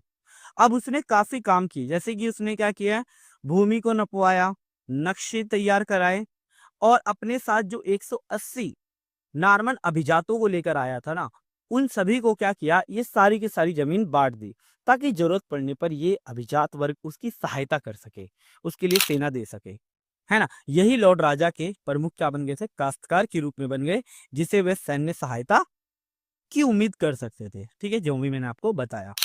अब बात करते हैं प्रारंभ में कृषि व्यवस्था, यानी ये 11वीं शताब्दी से पहले की कृषि व्यवस्था के बारे में बताया जा रहा है। तो 11वीं शताब्दी से पहले की कृषि व्यवस्था क्या थी, तो बहुत ज्यादा आदिम थी, बहुत ज्यादा पुरानी थी। किसानों को मिलने वाली जो अगर बात की जाए प्रौद्योगिकी टेक्निकल जो अगर हेल्प बोला जाए ना, वो बैलों से मिलती थी, बैलों के जोड़ी से चलने वाली लकड़ी के हल से मिलती थी, है ना। ये हल केवल पृथ्वी की सतह को खुरस सकता था, पृथ्वी की जो आंतरिक गहराई में ये खुदाई नहीं कर सकता था, जिसके कारण भूमि की जो नेचुरल पौष्टिक आहार होते हैं या प्राकृतिक उर्वरता वो बाहर नहीं निकल पाती थी, है ना। इसके साथ साथ भूमि को ये लोग क्या करते थे, साल में, ठीक है ना, 4 साल में एक बार हाथों से खोदा करते थे, है ना, जिसके कारण उन्हें बहुत ज्यादा मेहनत करनी पड़ती थी, बहुत ज्यादा ये लोग मेहनत करते थे, ठीक है ना। इसके साथ साथ ये लोग क्या करते थे, भूमि को दो भागों में बांट देते थे। एक भाग में सर्दियों में ये लोग क्या करते थे, गेहूं बोया करते थे, दूसरी और अगले साल ही दूसरी को परती छोड़ देते थे। फिर अगले वर्ष क्या करते थे, परती भूमि पर ये लोग राई बोया करते थे, है ना, और फिर पहली भूमि को खाली छोड़ दिया करते थे। इस तरीके से ये लोग प्रभावहीन तरीकों का प्रयोग करते थे, जिसके कारण इन्हें कोई फायदा नहीं मिलता था, है ना। तो ये सारी दिक्कतें इनके सामने आ रही थी। अब नई कृषि प्रौद्योगिकी, यहाँ से क्वेश्चन बन जाएगा, 11वीं शताब्दी के बाद खेती में किस तरीके से उन्नति आई। अब इन्होंने थोड़ा सा दिमाग लगाया कि भैया हमें तो डेवलपमेंट करना है खेती के अंदर, तो इन्होंने क्या किया, कुछ अलग अलग चीजें करी, जैसे कि लकड़ी से बने हल के स्थान पर इन्होंने लोहे के हल का प्रयोग किया। क्यों, क्योंकि लोहे का जो हल होता था वो जमीन की अत्यधिक गहराई तक जा सकता था, जिसके कारण जमीन की जो प्राकृतिक उर्वरता है वो बाहर आ सकती थी, पहला काम किया। दूसरा, इन्होंने साँचेदार पटरों का प्रयोग किया। आज भी आप गाँव में देखोगे, जब ट्रैक्टर चलाया जाता है, अभी तो ट्रैक्टर हो गया है, लेकिन पहले जब हल चलाया जाता था तो उसके पीछे में एक साँचेदार पटरा होता था जिसपे एक व्यक्ति खड़ा हो जाता था, है ना। तो इस तरीके से इसके साथ साथ जो गले के स्थान पर जो जुआ जुआ मतलब रस्सी, अब है ना कंधे पर बांधा जाने लग गया था, जिसके कारण पशुओं को और ज्यादा शक्ति मिलने लग गई थी। पहले गर्दन में बांधी जाती थी, ठीक है ना, लेकिन अब कंधों पर बांधा जाने लग गया था। इसके साथ साथ क्या किया, घोड़ों के खुर मतलब होता है पैरों, यानी घोड़ों के पैरों को सुरक्षित करने के लिए लोहे की नाल लगाई गई, जिसके कारण उसके पैर क्या हो सके, सुरक्षित रह सके। इसके साथ साथ कृषि के लिए जल शक्ति और वायु शक्ति का प्रयोग किया गया था, बहुत ज्यादा बड़े पैमाने पर किया गया, है ना। और इसके साथ साथ इन्होंने एक और चेंजेस किया, 2 खेतों की प्रणाली के स्थान पर 3 खेती वाली प्रणाली का उपयोग किया, है ना। इसमें क्या होता था, इस व्यवस्था में कृषक 3 वर्षों में 2 वर्ष तो खेती करता था, है ना, 1 वर्ष पे मतलब दोनों जमीन में खेती करेगा और तीसरी जमीन को क्या करता था, खाली छोड़ देता था, है ना। बस शर्तें एक थी, फसल शरद ऋतु में और उसके 1.5 वर्ष पश्चात वसंत ऋतु में बोया जाता था, है ना। इस तरीके से इन्होंने ये खेती की तरीका अपनाया, जिसके कारण कृषि उत्पादकता में क्या हुई थी, बढ़ोतरी हो गई थी। अब बात करते हैं चौथा वर्ग, नए नगर और नगरवासी। अब देखो हुआ क्या क्या था, जब यूरोप में कृषि का विस्तार हुआ तो क्या हुआ, उससे 3 क्षेत्रों का विकास ज्यादा हुआ था। पहला, जनसंख्या बढ़ गई, दूसरा, व्यापार बढ़ गया, और तीसरा, लगातार नगरों का विकास होने लग गया था। अब यूरोप की जनसंख्या अगर हम बात करें 1000 में लगभग 420 लाख थी, और जो बढ़कर 1200 में लगभग 620 लाख हो गई, और 1300 में 730 लाख हो गई थी जनसंख्या। अब भाई जनसंख्या क्यों बढ़ी, क्या रीजन था, तो क्यों, तो उन लोगों को बेहतर आहार मिलने लग गया था, है ना, अच्छा भोजन मिलने लग गया था। अब खाने के लिए जब उन्हें अच्छा मिलने लग गया तो उनकी जीवन अवधि बढ़ गई। 13वीं सदी में अगर हम बात करें तो एक औसतन यूरोप वासी की, है ना, 8वीं सदी की तुलना में 10 वर्ष ज्यादा जीता था। यानी उनकी 10 वर्ष उम्र जो है वो बहुत ज्यादा बढ़ गई थी। और विशेषकर पुरुषों की तुलना में स्त्रियों और बालिकाओं की जीवन की अवधि छोटी होती थी। यानी जो पुरुष होते थे वो दीर्घायु जीते थे, लेकिन स्त्रियां जो होती थी थोड़ा कम जिया करती थी, है।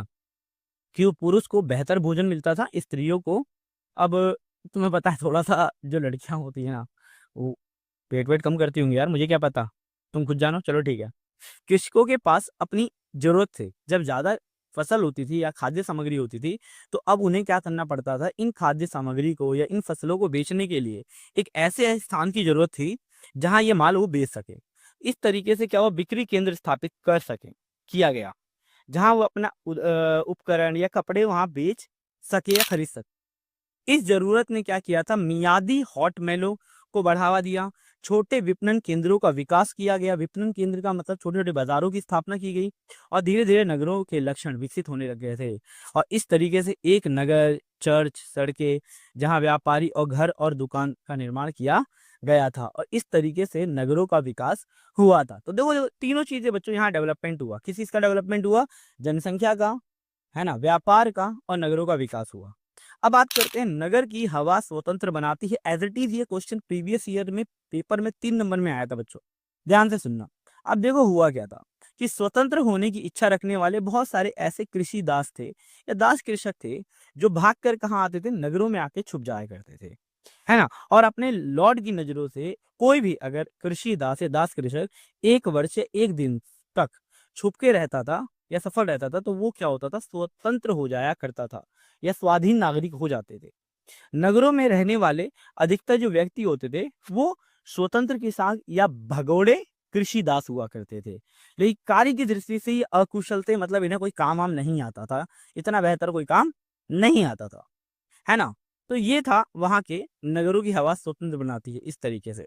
अब बात करते हैं कैथेड्रल नगर। अब कैथेड्रल नगर का मतलब होता क्या, देखो बच्चों, अमीर लोगों द्वारा दिए गए दान से ना, या उनके द्वारा दिए गए दान से क्या होता था, विशालकाय चर्चों का निर्माण करते थे, और इन्हीं चर्चों को कैथेड्रल नगर कहा जाता था, क्योंकि अमीर लोगों के पास पैसा ज्यादा था, वो सोचते थे धन कहाँ खर्च करूं, तो वो क्या करते थे, चर्च को दान किया करते थे, और इस तरीके से बड़े बड़े चर्चों का निर्माण किया जाता था, जिन्हें कैथेड्रल नगर कहा जाता था। धीरे धीरे इसके आसपास आबादी रहने लग गई थी, और ये नगर जो होते नगरों के रूप में विकसित होने लग गए, जिसे कैथेड्रल नगर कहा जाता है। ये चर्च इस प्रकार से बनाए जाते थे कि जो पादरी या भिक्षु जो होते हैं ना, गाना गाना गाते हैं, उनकी जो आवाज है वो स्पष्ट रूप से सुनाई दे सके, इस तरीके से इसे बनाया जाता था। धीरे धीरे यही जो कैथेड्रल नगर जो थे ना, वो तीर्थ स्थल बन गए थे। इन कैथेड्रल चर्च, जो ये चर्च होता था, उसे इस प्रकार, यहाँ एक बहुत बड़ा घंटी होती थी, है ना, इसके साथ साथ इसे इस प्रकार से बनाया जाता था कि दिन के समय क्या होता था, सूर्य की रोशनी से क्या हो, इसका आंतरिक भाग रोशन होता था, और रात के समय क्या होता था, इसमें मोमबत्ती लगा दी जाती थी, जिसका आंतरिक भाग क्या होता था, इसका रोशन हुआ करता था। इसके साथ साथ कैथेड्रल जो चर्च होते थे, इनकी दीवारों पर या इनकी खिड़कियों पर अभिरंजित कांचों का प्रयोग किया जाता था, जिस पर बाइबल के जो कहानियों के जो चित्र उत्तीर्ण होते थे। अब क्यों होते थे, ताकि अनपढ़ लोग भी क्या कर सके, इन चित्रों को देखकर समझ सके, क्योंकि अनपढ़ व्यक्ति पढ़ तो सकता नहीं है, लेकिन देख के समझ तो सकता है ना। तो इनकी खिड़कियों पर अभिरंजित कांचों का प्रयोग किया गया था। अभिरंजित कांच ऐसे कांच होते थे जिस पर बाइबल की कथाओं का चित्र बनाया गया था, ताकि अनपढ़ लोग भी इसे समझ सके। बात करते हैं 14वीं सदी का संकट। अब हुआ क्या, देखो बच्चों 14वीं सदी में क्या हुआ था, मौसम में भारी परिवर्तन देखा गया था। यानी गर्मी की जगह तीव्र ठंडी ने जगह ले ली थी, है ना। अब ठंडियों ने जगह ले ली, जिसके कारण कृषि पैदावार वाले जो मौसम थे वो बहुत ज्यादा कम हो गए थे, है ना। और खेती में लगातार कमी हो गई थी, है ना। अब राजा को भी या लॉर्ड को भी क्या मिलने लग गया था, राजस्व जो टैक्स है वो बहुत कम मिलने लग गया था, है ना। और धीरे धीरे लोग कुपोषण के शिकार हुए और भारी मात्रा में इसके दौरान क्या हुए थे, लोगों की जो है मृत्यु हुई थी।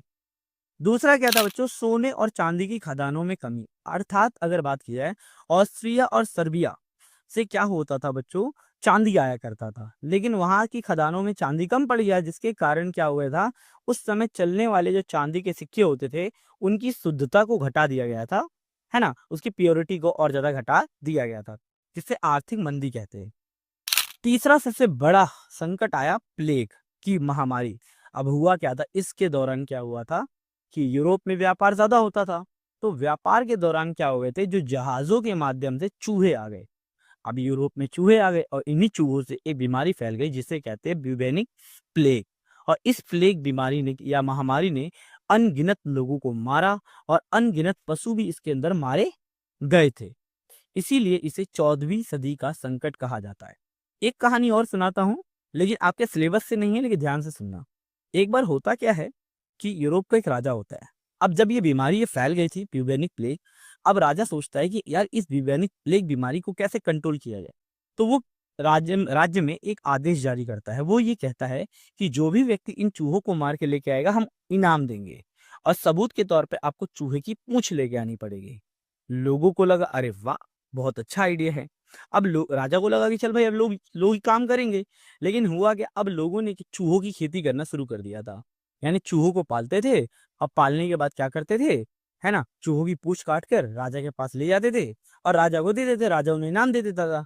अब राजा यहाँ परेशान हो जाता था कि यार इतना सारा काम कर रहा हूँ, इतने ज्यादा इनाम दे रहा हूँ, लेकिन फिर भी ये चूहे कम क्यों नहीं हो रहे। जब पता लगाया गया तो पता चला कि इसकी पूरी पूरी खेती हो रही है। तब जाके राजा ने इस स्कीम को रुकवा दिया था। तो ऐसे ऐसे तेजस्वी लोग भी यूरोप में मौजूद थे। तो बच्चों ये था इसका लास्ट पार्ट और अंतिम पार्ट। ठीक है ना बच्चों, अगर आप लोग वीडियो अच्छी लगी हो, इन्फॉर्मेटिव लगी हो, तो प्लीज वीडियो को लाइक शेयर एंड सब्सक्राइब जरूर करें। और जितना हो सके बच्चों वीडियोस को शेयर करो। और आप लोग बहुत, मुझे देख रहा हूँ मैं, आप लोग बहुत अच्छे से मुझे सपोर्ट कर रहे हो। मेरा चैनल अब भी ग्रोथ हो रहा है, तो बस इसी तरीके से आप सपोर्ट करते रहिए। मैं आप लोगों की बेस्ट से बेस्ट वीडियो आप लोगों के लिए लेके आता रहूंगा। सो मिलते हैं आप लोगों से एक नई वीडियो के साथ। धन्यवाद।